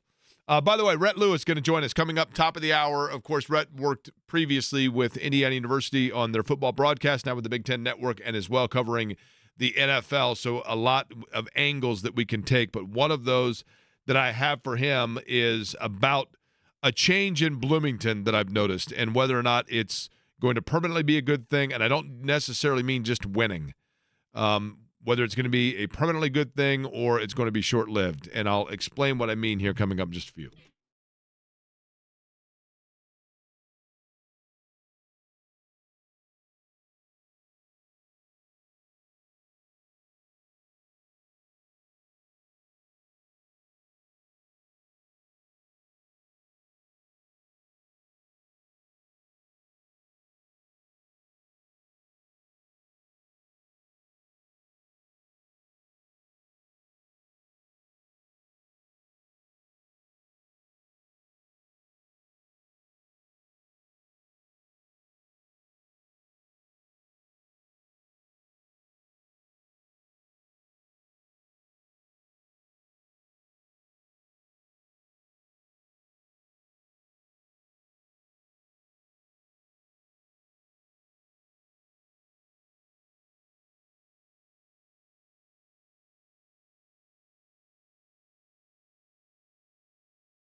This song wails. I sometimes just drive around 465 blaring that song, right? I have concerns now about you more than ever. I will readily admit this, and I'm not afraid to admit it. It's been a long time since I've done this. I'd like people to tell me if they find this neurotic. When I was in high school and into my early, like probably from the age of 17 through like 23, I didn't do this a lot, but there were times where therapeutically I would get in my car, put in a tape, yes, it was that long ago, of music that I liked and do a lap around 465. Windows down, early evening, like maybe 8 o'clock on a nice night, and just get in the like maybe second to third to left lane and just do a lap. I also one time, and this is weird, it was when I was doing the morning show on WIBC with Terry Stacy, I one time did an experiment where I got on 465 and drove exactly the speed limit for the entire lap to see how many people I passed and how many people passed me. And I passed one car, and I was passed something like 280 times in one lap. It's 50. At that time, I think 465, it was like 52 miles, 53 miles. I think I almost caused, I didn't literally cause, I almost caused like 5 accidents by going 55 miles an hour. I was literally a moving chicane. But do you think it's weird that I would just put on like Hollywood Nights is a great song for that? Just like it's a nice summer night, crack the windows a little bit, turn up Hollywood Nights, a great driving song, some Petty songs, probably put on some NWA, Public Enemy, that song, whatever, and just take a lap. Is that weird, Eddie? No, I don't think so. And especially when you were talking about when you were that age, it was probably more common than it is today just because gas prices weren't so that's true. ridiculous. That's and, true. Drivers weren't as crazy on the road now or And as they 465 used to be. back in those days was actually open. Yeah. That also tells you how long ago it was. Rhett Lewis, Big Ten Network, NFL, formerly of IU Radio Network, and also is next.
Has a little bit of a Hollywood flair about him that is part of what has made him so popular in his analysis along with his knowledge from the football standpoint. Previously, you were familiar with him for his work with Don Fisher on Indiana University football programs. He, of course, also working sidelines for the Big Ten Network in that capacity. He is back in Bloomington this weekend for the Hoosiers matchup against Charlotte. And no stranger as well to covering the NFL. Rhett Lewis joins us on the show. Rhett, it is a pleasure. Let's begin right to this, and that is this Indiana team with Curt Cignetti. I'll get right to it. Are they for real? You better believe it, man. But here's the thing. They are real in the sense that they understand that this is not nearly what they aim to be this season. And I think that's a testament to a professional head coach in Curt Cignetti. Now, I'm not saying he's an NFL coach. I'm saying he is a damn professional at being a college football head coach. And I think you could see that so plainly and so clearly in that game against UCLA. Like, Deshaun Foster might end up being a great coach at UCLA, but right now the decided edge on the sidelines at the Rose Bowl was on Indiana's sideline. I mean, like, watching the tape, Jake, countless times it looked like UCLA had no idea what was going on, especially on the defensive side of the ball, trying to defend Curtis Rourke and this Tino Sinceri, Mike Shanahan-led offense, man. It is so fun to watch right now, but they are so focused on continuing to get better that's what excites me most. You know, one of the things, Rhett, that to me with Curt Cignetti, and you know, we in Indiana did not know him well. You knew of him because of the fact that, you know, with JMU and the bravado that he carries, right? Just this belief and this confidence. The little needle is almost like starting to teeter over towards arrogance, but like it backs it up so that keeps it into just confidence. Right. But what is has that swagger carried over to the roster, and how long can that last? Yeah, look, I think I think the biggest thing is that this program needed someone who believed that they could turn it around in such a fashion that would inspire not only, you know, the fan base and the community, of which we're still working on that, right? But the players. You know, they'd been so beaten down by the results of the last 3 years that, you know, it's like, well, okay, you know, it's a new start, but like, is it going to be the same results? Because ultimately with, you know, obviously some, you know, time periods where there's been some real success and, you know, thankful for Tom Allen for so many of those great years recently. But look, man, what Curt Cignetti did was say, look, I know I can do this. I have done this before, and here's how I'm going to do it. And if you guys follow me, we are going to do it. And I think that's where that confidence comes from, and that's where you see it kind of teeter on the arrogance, like you mentioned. But I think it's backed up in track record. It's backed up in the formula that he has, which is amplified through the coaches that he has known for so long that have come with him. That is a sharp bunch of dudes, man. And so I don't know that I even want to get into, like, you know, what's it look like, you know, where does it start to wear off or any of that? Like, because I think right now it's exactly what he expected it to be. Rhett, I think Rhett Lewis is our guest on the Express Pro Tire and Auto guest line. For Indiana and Purdue both, I have always said, and I'm going back to traditional Big Ten here without, you know, the four new schools and everything else. I always felt like for both programs of the last 25 years, you kind of needed to know who you are and aspire at level at a time. And right now, you just simply want to get into that level with the Michigan States and the Iowas of the world and not get too far gone of thinking like, we're going to be Ohio State and Penn State. You know, you got to know who you are, right? Yeah. This feels like, and we'll get to Purdue in a second, the Indiana team this year, and I know it's early, but it feels like they're going to be able to carry their weight against the Marylands, the Michigan States, the Iowas, the Rutgers. Is that a fair statement? I think it's a fair statement, certainly. And look, I've said this a lot. Like, you know, get to 6 wins, right? Get to 6, and then we'll start talking about the other stuff, right? Then we'll start talking about, you know, like what this thing could really look like, you know, once you get there. Like that's the bare minimum threshold, right? That is the minimum expectation in college football right now. And we have fallen well short of that in the last 3 years. So let's get there. And obviously that's just one piece of a goal structure for a team. But like once we get there, then we can assess where we're at, right? And so I think there's a good chance to get there pretty quickly this season. Now they got to go out there and prove it. But I've been encouraged with where IU sits in the hierarchy of this conference. Now here's the other thing I'll say. Like this conference in that middle tier is a lot better than it's been. Yeah, it's a big traffic jam, right? Rutgers is a good football team this year, Jake. Nebraska is back. Minnesota is a right in there in that middle. And they've got some big games coming up. I think that Nebraska-Rutgers game that's coming up, you could see 2 undefeated teams going at it. So, like, it is more competitive, but I feel good about where IU is in that competitive field. What can you tell us, or maybe haven't gotten into it yet, but just in terms of Charlotte, I don't know what kind of foe Indiana faces. Yeah. No, look, they're a team that is coached by a great man. Biff Poggi is one of the shining lights of college football. And if you don't know him yet, he's the guy that, big guy on the sideline, wears cutoffs unless it gets below 15 degrees. Like, then he might put some sleeves on. But he's a dude that loves his kids, and that is his number one focus is to coach up kids, not only in football but in the game of life. I mean, this dude was a successful hedge fund manager before getting into coaching. So, like, he's got a track record of success. I think they're still trying to figure out, how to build this thing moving forward. I think they kind of characterize Charlotte football, which is a very new program in the greater landscape of college football, as a failed startup.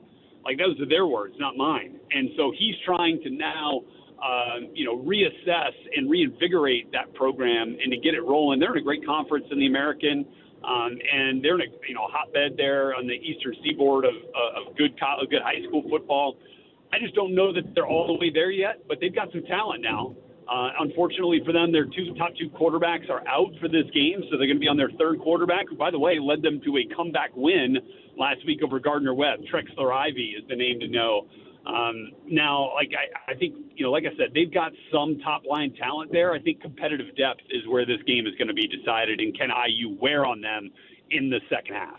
For Purdue, Rhett Lewis is our guest. Listen, that was such a disheartening evisceration from Notre Dame. And Notre Dame's good. Yeah. I get it. But Purdue, just for a program that I think people are looking for improvement, it just felt like all of a sudden it was totally stagnant. What is the way out for Purdue? Man, well, look, it's hard for me to say this too, obviously given, I'm an IU alum, but I really like Ryan Walters as a head coach. Like, I think he is a sharp guy. I think he's got, I think he's got great defensive chops. And so, like, seeing that score, I was like, what? I mean, that was probably the most shocking score to me of college football this last week. Not shocked, that Notre Dame ended up winning, but the fact that it was 66-7, like, you got to be like, that does not fit who Purdue is going to be under Ryan Walters. I think they'll figure some things out defensively. I think Hudson Card is one of the better quarterbacks in this conference. I mean, we saw that week one, right, where he set the QB completion percentage record.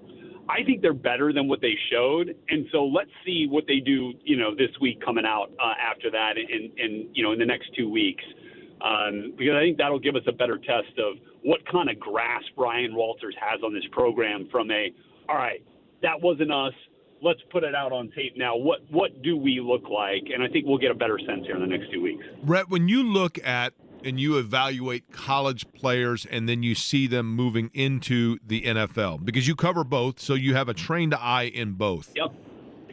Is there something to be said for, like with Anthony Richardson, if he when he was at Florida, if he was not throwing to Sunday playing receivers, did that shorten the learning curve for him at the professional level? Because Trevor Lawrence and, for that matter, maybe even like a Jalen Hurts or guys like that, they were so used to throwing to guys that were 2 steps ahead of a defense that there's an adjustment on window time in the NFL. Has Richardson had, I'm not going to say an easier acclimation, but would you anticipate that he should be more advanced as a passer than he is right now?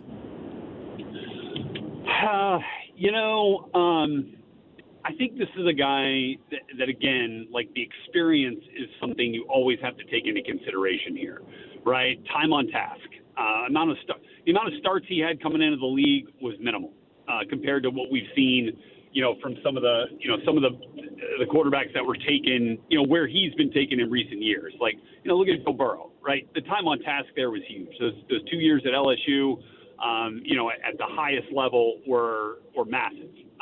Whereas, Richardson didn't have that. And he still really doesn't have that, right? I mean, started 4 games last year, only finished 2 of them. So I think there's still, a learning curve here that we don't necessarily want to accept because this is a guy playing in his second year. But he hadn't even reached a full 17-game season yet. Not even halfway there yet. So I don't know that we could expect him. Obviously, like the success of C.J. Stroud very early, I think has painted all quarterbacks in a different light because it's really hard to live up to that standard and that bar. But I think that's the exception, not the rule here, Jake. So, I think there's still a lot that we got to give Anthony Richardson some time on to kind of figure this thing out. My concern would be, and I'm playing devil's advocate to an extent, because I certainly understand and see where you look at Anthony Richardson and you go, whoa, we got to ride this out. I mean, 65 yards in the air, strikes, and the athleticism and everything else. But I also wonder, Rhett, if it's not one of those guys that you look at and you go, this guy's a coach killer. And I don't mean personally that he is, but that you can fall so in love with the exceptions that you then get bit by the rule. Is that am I being too negative in thinking that? I think maybe a little. I really, I didn't know a lot about Anthony Richardson, and then got a chance to obviously watched him, a ton as we were getting ready for the draft, but then got a chance to spend some time with him. And I just came away just super impressed with his self-awareness, which is including, the areas in which he needs to find growth. And then I think the other part was his desire to be great, his desire to do whatever it takes to be great. And then I went and saw him, in person at Colts camp this year. And man, I mean, this was early in camp. This was probably first week of camp. But I go out there and watch it. He threw one of the best, layered, essentially 7-route balls to Josh Downs that I saw with my own eyes in any training camp that I visited this summer. Now, I think there's something to be said for having that in your bag and pulling it out consistently. And I think that's what we're searching for here. So, I think I'd be more concerned, Jake, if I wasn't seeing that at all, right? And so I think you're seeing stuff that is winning football from this quarterback. I think now it's on, all right, how do we put him in situations, and how do we continue to develop where we're seeing that more consistently? And I know it maybe sounds like a little bit of coach speak there, but I think that's really what it comes down to, because I think Chris Ballard's a great evaluator. I think Shane Steichen is a phenomenal head coach and offensive mind, and I think they're going to get the best out of him here, and I don't think they'd have taken him if they didn't think that they could. Rhett Lewis is our guest. Rhett, I'm curious of this as well. The Colts so far have they've been decimated by the run, right? And especially in one game against Green Bay where everybody and their brother knew that they were going to run the football because Malik Willis was under center. One would think that you simply load the box more, but then they have, their secondary is kind of an Achilles at this point, or an unknown quantity. How do you suddenly change after 2 games the old dog into doing new tricks and trying to become suddenly a more stout rush defense? Yeah, look, I don't think it's something that's going to happen, week over week. I think it's something that you're going to see probably take hold, at least I'm for the Colts' sake, you're hoping that takes hold, in, let's say, by midseason, and like you make steady improvement, right? It's small changes to make larger gains down the road. You're not just going to see this team give up, less than 100 yards on the ground, starting in week 3. I don't think that you go from what we've seen thus far to, what you expect at the top of the league in that category. So I think, again, you've got to exercise a little bit of patience here and hope that you can get, stack some wins while you're continuing to try to improve. And I think the best teams do improve. Nobody finishes week 2 going, all right, this, great, we're 2-0, we're at the top of the rankings and on offense or defense or whatever, and That's awesome. We're winning this season. Like this is hardly the finish line, and we ain't even a quarter of the way yet. So the way I see it is, I go back to I spent 5 years in Boston, Jake, covering the Patriots, and there were times where I was like, oh, this Patriots team, man, this ain't it. They don't have it this year. And then lo and behold, once Thanksgiving hits, that team found their stride. Now, I'm not saying that the Colts are going to be the heyday New England Patriots here, but I think that there's something to be said for improving within the landscape of a season. And, it's not going to happen overnight, but let's see what happens in 4 or 5 weeks. You spent 3 years in Boston. You covered the Patriots. True or false? Providence, underrated city. Well, I wish I could tell you. I don't know that I ever spent any time in Providence. Really? Yeah, furthest south I got was Foxborough, man. Okay, I was going to say because a tip, if you got to go and cover a Patriots game, you fly into Providence because it's less expensive than you drive up, right? That's right, exactly right. That's where all the road teams stay, is in Providence. Yeah. Okay, so then lastly, when you go back to Bloomington, because you're going to be on the call, Rhett Lewis will be working this weekend for Indiana and Charlotte. Your must stop in Bloomington's where? Oh, boy, I think it's changed a little bit for me. I mean, Yanko's Little Zagreb's is always, at the top of the list.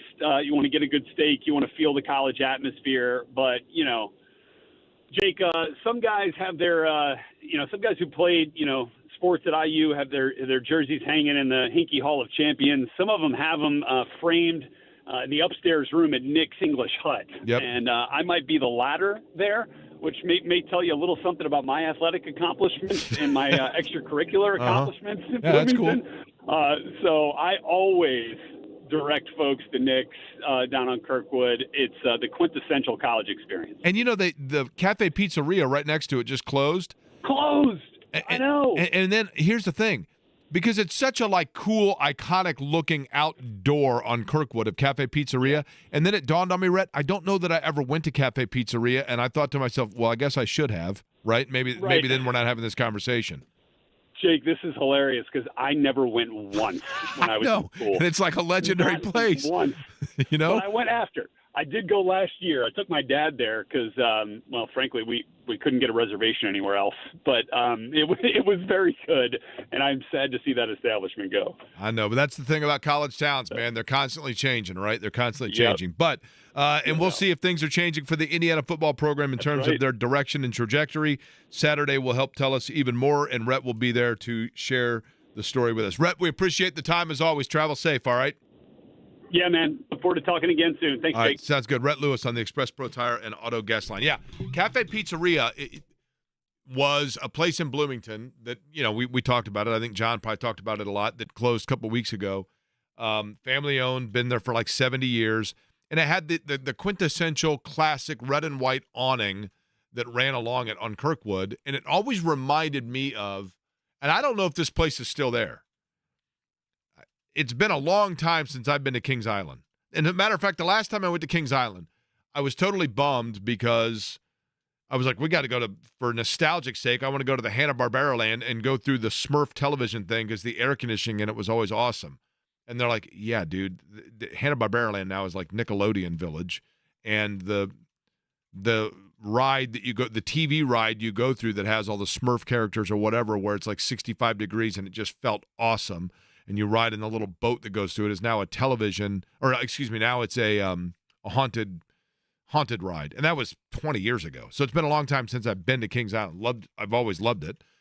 But in Kings Island, there was, Bobby and Cindy Brady went to it. Right near the log flume was the pizza parlor place. And it was kind of like the quintessential red and white on, Italian Village pizza parlor motif or theme. And that's kind of what Cafe Pizzeria always reminded me of.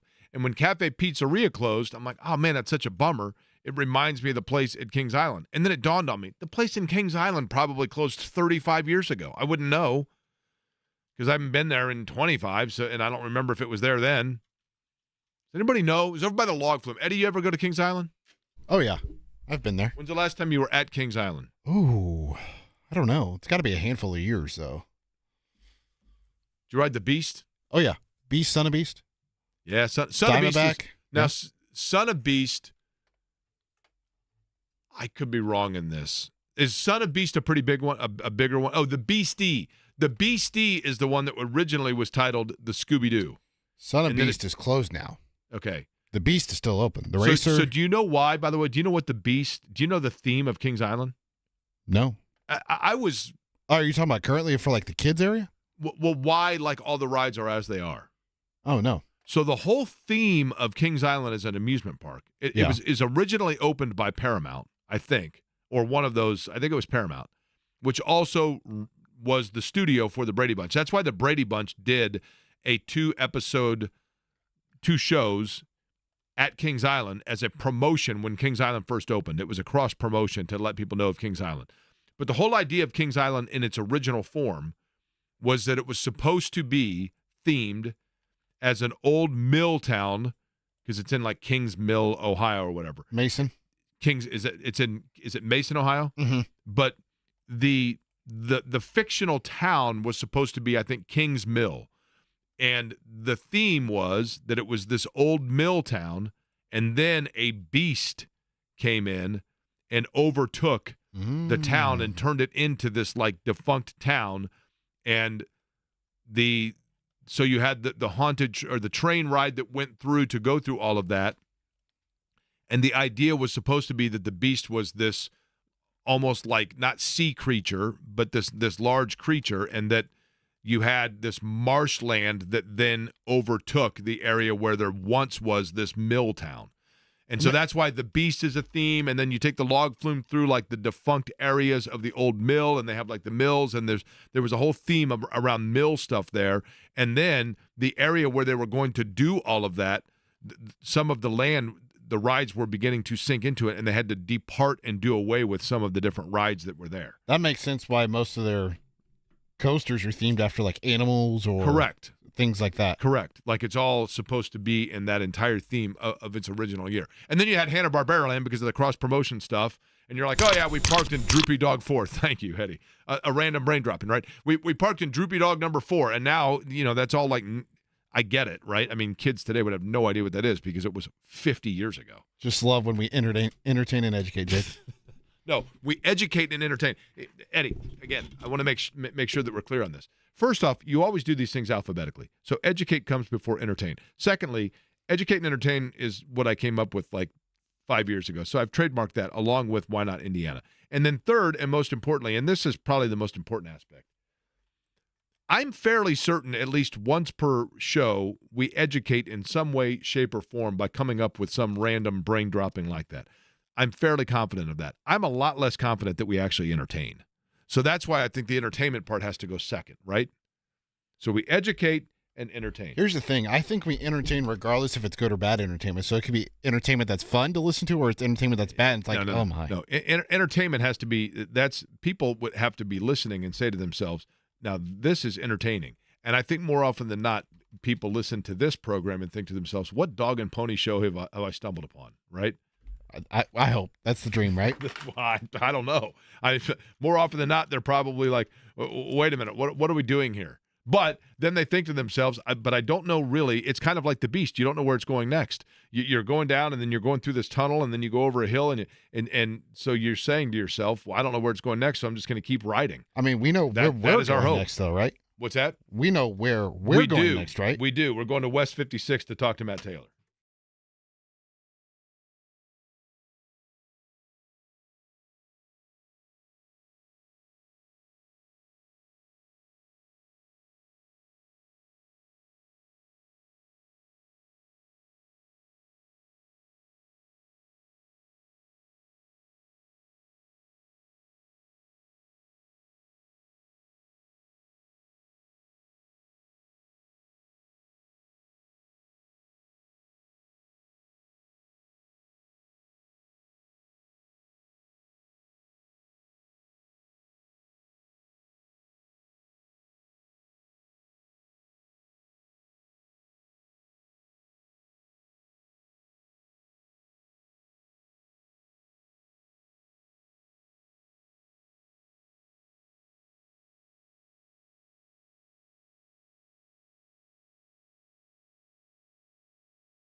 Matt Taylor is the voice of the Colts. He joins us on the Express Pro Tire and Auto guest line.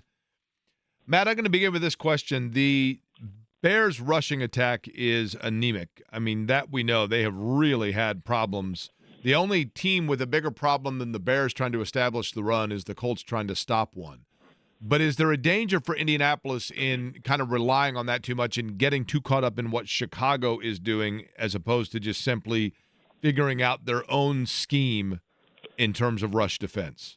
Yeah, I think this week there's a lot of man in the mirror moments for the Colts defense. It doesn't matter scheme; it's just about responsibility and discipline, and sticking true to your principles on defense, which obviously haven't been the case in the first two games to the tune of 474 rushing yards. So yes, you are right. Chicago's not running the ball very well. Caleb Williams is their leading rusher. I think they're running backs are averaging like 2.4 yards per carry so far on the season. So that's kind of right in line with how they have struggled across the board on offense. I think it's like 355 yards total for them through two games combined. But I don't think you can take anything for granted if you're the Colts defense, because you got a big chip on your shoulder and you got a statement to make regardless of who the opponent is this Sunday. So we know now that DeForest Buckner is going to be out. The guy or guys, and Liatu Latu also is dinged up, Matt. That's the other aspect of this that is big. So based on that, Chris Ballard has talked about how he wanted to build trench depth. That is now going to be put to the test. The guys whose name you would anticipate you'll have to be calling a lot on Sunday with those guys out would be who? Well, I think a big, responsibility now falls on the shoulders of Grover Stewart and Raekwon Davis. And, I think if you watch the film, those guys got to play, and they got to be well conditioned because from a production standpoint, those are your two best options. And so you want them on the field as most often as possible, especially on first and second down. And that's been the problem for the Colts. It hasn't been third down per se, right? I mean, you gave up a high third down conversion rate the other day, but it was primarily because of what was going on first and second down for the Packers to get themselves into third and short. I mean, that's the problem.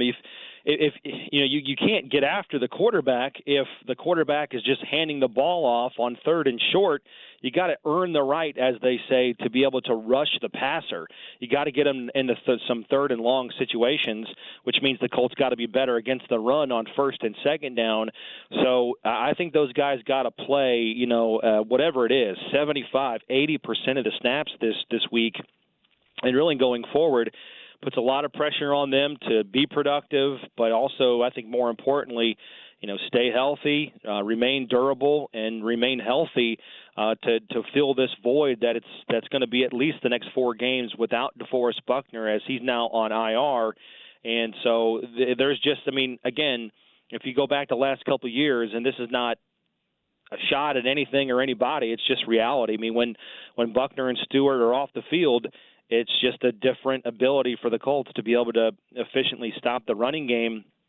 So it's all hands on deck, but those are your two guys that have to play, I would say, a lion's share of the snaps and be really productive and rise to the occasion. It's Grover Stewart and Raekwon Davis starting on Sunday. Matt Taylor is our guest. He's on the Express Pro Tire and Auto guest line. Conversation made possible by Shelby Materials.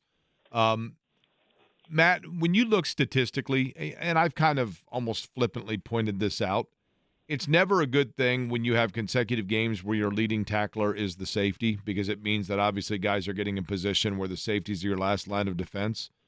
But Nick Cross has accumulated a ton of tackles so far for the Colts. I don't want to take away from Nick Cross and say that that's strictly because of necessity at position. But how would you evaluate and assess Nick Cross, who was kind of a polarizing guy coming in, but obviously has, I think, played well for them, but you see it better than I. Your thoughts?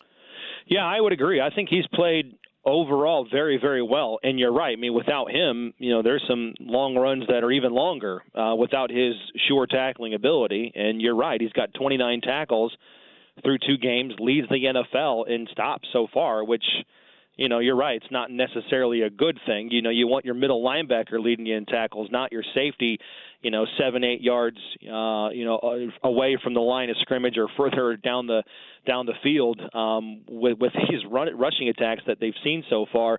So I would agree. I think he's having a nice season so far through 2 games, and he's a physical guy. He's not missing many tackles, obviously. I guess the one good thing you can say about the Colts defense so far is that they're not giving up the big plays, on a consistent basis. They've given up a high completion percentage. I think it's 78%, which is second highest or second worst so far through the first couple of games of the season. But again, that just speaks to not being able to get yourself into an advantageous third down and long situation. A lot of easy throws, easy completions. All of those things got to get cleaned up. Every part of the defense, has to be better. No one's absolved. But Nick Cross has done his job in terms of, saving some touchdowns and limiting big gains to just that, not even bigger ones. But it's going to be good to have Blackman back in the secondary this week. But across the board, you just got to get your hands on more footballs. I think the Colts only have one pass defense so far this season. I would say that Nick Cross has done his job, but you just want to see less of that in the running game because, to your point, there's just been too much explosivity, if you will, by the other team's ability to get to the second level and test Nick Cross with his tackling ability. Matt, your booth in terms of the radio broadcast for the Colts games is atop the press box. I'm saying this because I don't know how many listeners really know where you're calling the game from. It's the press box is what it's the top of the stadium, right? Yep. I'm curious. If you had to really break it down, what % of the calls that you're making or the way that you're watching are you staring down on the field versus watching it on the high-def board across from you that fans can see and a monitor in front of you? Well, at home, I would say 0% watching of the Jumbotron because even though it is high, you still see the field from a good vantage point. You're right at Can you see the opponent? I know that when I've done football play-by-play, it's been a long time since I've done football, but after a while, you just know what players are what. You're not necessarily looking at jersey numbers. You just know where guys are, right? And that's tougher to do, obviously, for an opponent. But because you really can't see the numbers from where we are up there, right? Well, NFL numbers are bigger than college numbers or high school numbers, certainly. The NFL actually does have uniform requirements. The numbers have to be so big, and they got to be – even up there, though, it's tough sometimes, right? It is, and that's when you lean on body types. But I've got binoculars and I've got a spotter next to me, and I have Lair on the field, and Lair can communicate with me in my headset. So between all of those things, I'm getting the correct information more often than not on who's in on a tackle when you got a big scrum of players, so to speak. Now, obviously, for replays, you're watching the Jumbotron or you're watching the TV monitor that you have in the radio booth.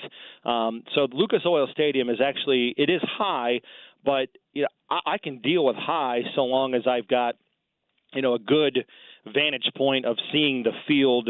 I would guess in a traditional TV view, when you're at the 50-yard line or you can see the line of scrimmage.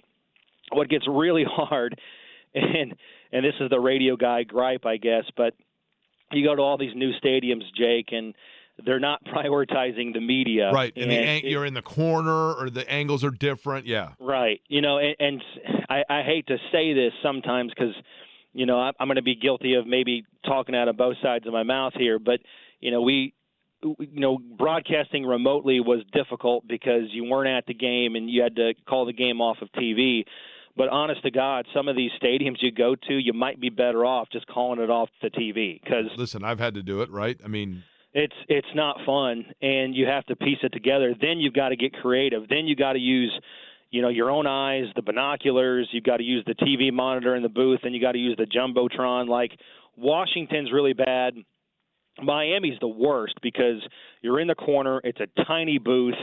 Plus, I don't know if this is going to make sense to people, but when you're looking out of the radio booth window, looking out to the field, you're on the opposite side of the TV copy. So when players are coming towards you, they're actually going left to right, if you will, or away from you when you watch a replay on the TV monitor. So it's kind of a big, mental game of chess. Like, you get your directions mixed up, like left to right, right to left. Well, no one's really coming right to left towards me or, away from me. They're actually like in this weird vantage point in the angle coming towards me or away from me. So it's kind of complicated that way. So you have to simplify it. But that's where, if you're in the corner and the action's on the other end of the field, like Dallas, you do get, I would say, caught watching the Jumbotron when they're on the other end of the field. Because or can you imagine at SoFi in Los Angeles? That board is so big, right? It's Minnesota's bad too. Minnesota's bad. How many voices do you like for the people? I ask this just because people will ask me this, and people seem to find this interesting about the 500 broadcast of how many voices we hear in our head, how many different program. Like, I would say 60% of the time that I'm making a call, maybe not that much, but there's somebody talking in my ear, right? To, like, whether it be the pits are talking to a producer or the producer's talking to us or somebody in one of the other turns sees something and they want it. So I always have other voices in my head. Shocking, I realize. You have how many during a broadcast? I have 5. I have spotter. I've got Rick. Lara's on the sidelines. I got a producer, and then Casey Valier. Well, but they're not all. How many different audio channels, I guess, is what I'm getting at. 5. Yeah, because they can all talk to me at once. Okay, gotcha. And sometimes that happens, and that's when you have to, really mentally focus. Especially like if it's crazy, if you're looking at a replay or there's a challenge. Some people will be giving you information on where the line of scrimmage is, if this is overruled. Just people are trying to be really helpful. Yeah. But sometimes in the chaos of the game, there are voices in your head, and you got to take them one at a time and prioritize it and play a game of chess in your brain. This gets uttered every once in a while. Can we please limit the intercom chatter? That you're probably familiar with that phrase, right? Well, everybody's really good about it. I mean, especially the spotters. Lara's fantastic. Rob Brown is our spotter and statistician, and he is so stinking good in terms of being able to highlight trends and things that are happening throughout the course of the game. And I always give him one rule. I say, if you don't know, don't say it. Because if you tell me what it is, I'm going to trust that that's correct, and I'm just sort of going to Ron Burgundy it, if you will, and blurt it out. So that's my rule, is if you don't know, don't say, and we'll get it right later. Sometimes it's okay to be a little bit off the ball, if you will, I mean, Matt, than to get it wrong. People forget it's radio, so the listener is not aware of it until you tell them, right? You know what I mean? So you might as well wait to be right with it. Okay, lastly, Matt, in terms of, and we talked to Kevin about this a little bit earlier, but for those that did not hear it, I'm just simply going to name a player, and you tell me whether it looks or appears right now whether they're in or out for Sunday based on the week of practice, okay? Matt Gay. I don't know. He kicked today. He was out there practicing today. I don't know what his designation is going to be. Because we only saw him out there during the media portion of practice, and usually Wednesday's a kicking day, so for him to be out there doing more activities than usual on a Thursday, obviously it's a little bit abnormal. So not practicing yesterday, then coming back today, and based on where he's been so far in the season, right, with a hernia, now a quad, that one I think we'll know more tomorrow. Julian Blackman. I think he's going to be able to give it a go. Like if it's gun to head right now on Thursday, I would say he's going to play. Josh Downs. Yeah, he'll be good to go. Okay, Leatu Latu. That one, if I have to say now, I would probably lean more towards him maybe not playing than playing. Probably missing another day of practice today after missing yesterday, getting banged up in the fourth quarter on Sunday in Green Bay. That one's going to hurt, especially without DeForest Buckner in the middle. You need all hands on deck there to set the edge. That's been the biggest problem against the run. So, yeah, he's one to definitely monitor tomorrow as well. But right now it's looking kind of more murky than good. All right, Matt, you'll be the voice on our radio with the voices in your head coming up for the game on Sunday. We look forward to it and appreciate the time as always. Always appreciate you, Jake. Thank you. All right, Matt Taylor, the voice of the Colts on the Express Pro Tire and Auto Guest Line. We'll come back. We'll get Jimmy's plays of the day and we'll put a tie on all of it and hand it off to John, who, by the way, is at Joe's Grill up in Fishers, right, Eddie? So plenty of time if you are out and about and you want to have a cold beverage or simply sit, meet, and talk to John and the others there. You have plenty of time to get there. He will be there until 6. We'll do that handoff next, but Jimmy's plays of the day are next.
Today's Plays of the Day brought to you by the fine folks at Greenfield Signs and Lighting. Greenfield Signs, a professional comprehensive sign company with 2 locations in central Indiana. They'll take your signage ideas and take hold of the project from design all the way to delivery. Family owned and managed for more than 4 generations. You don't often get a second chance to make a first impression. Make the most out of your first opportunity with Greenfield Signs and Lighting. For more information, go to greenfieldsigns.com. Big Thursday in the sports world, which means big plays of the day. First, we'll take a trip across the pond.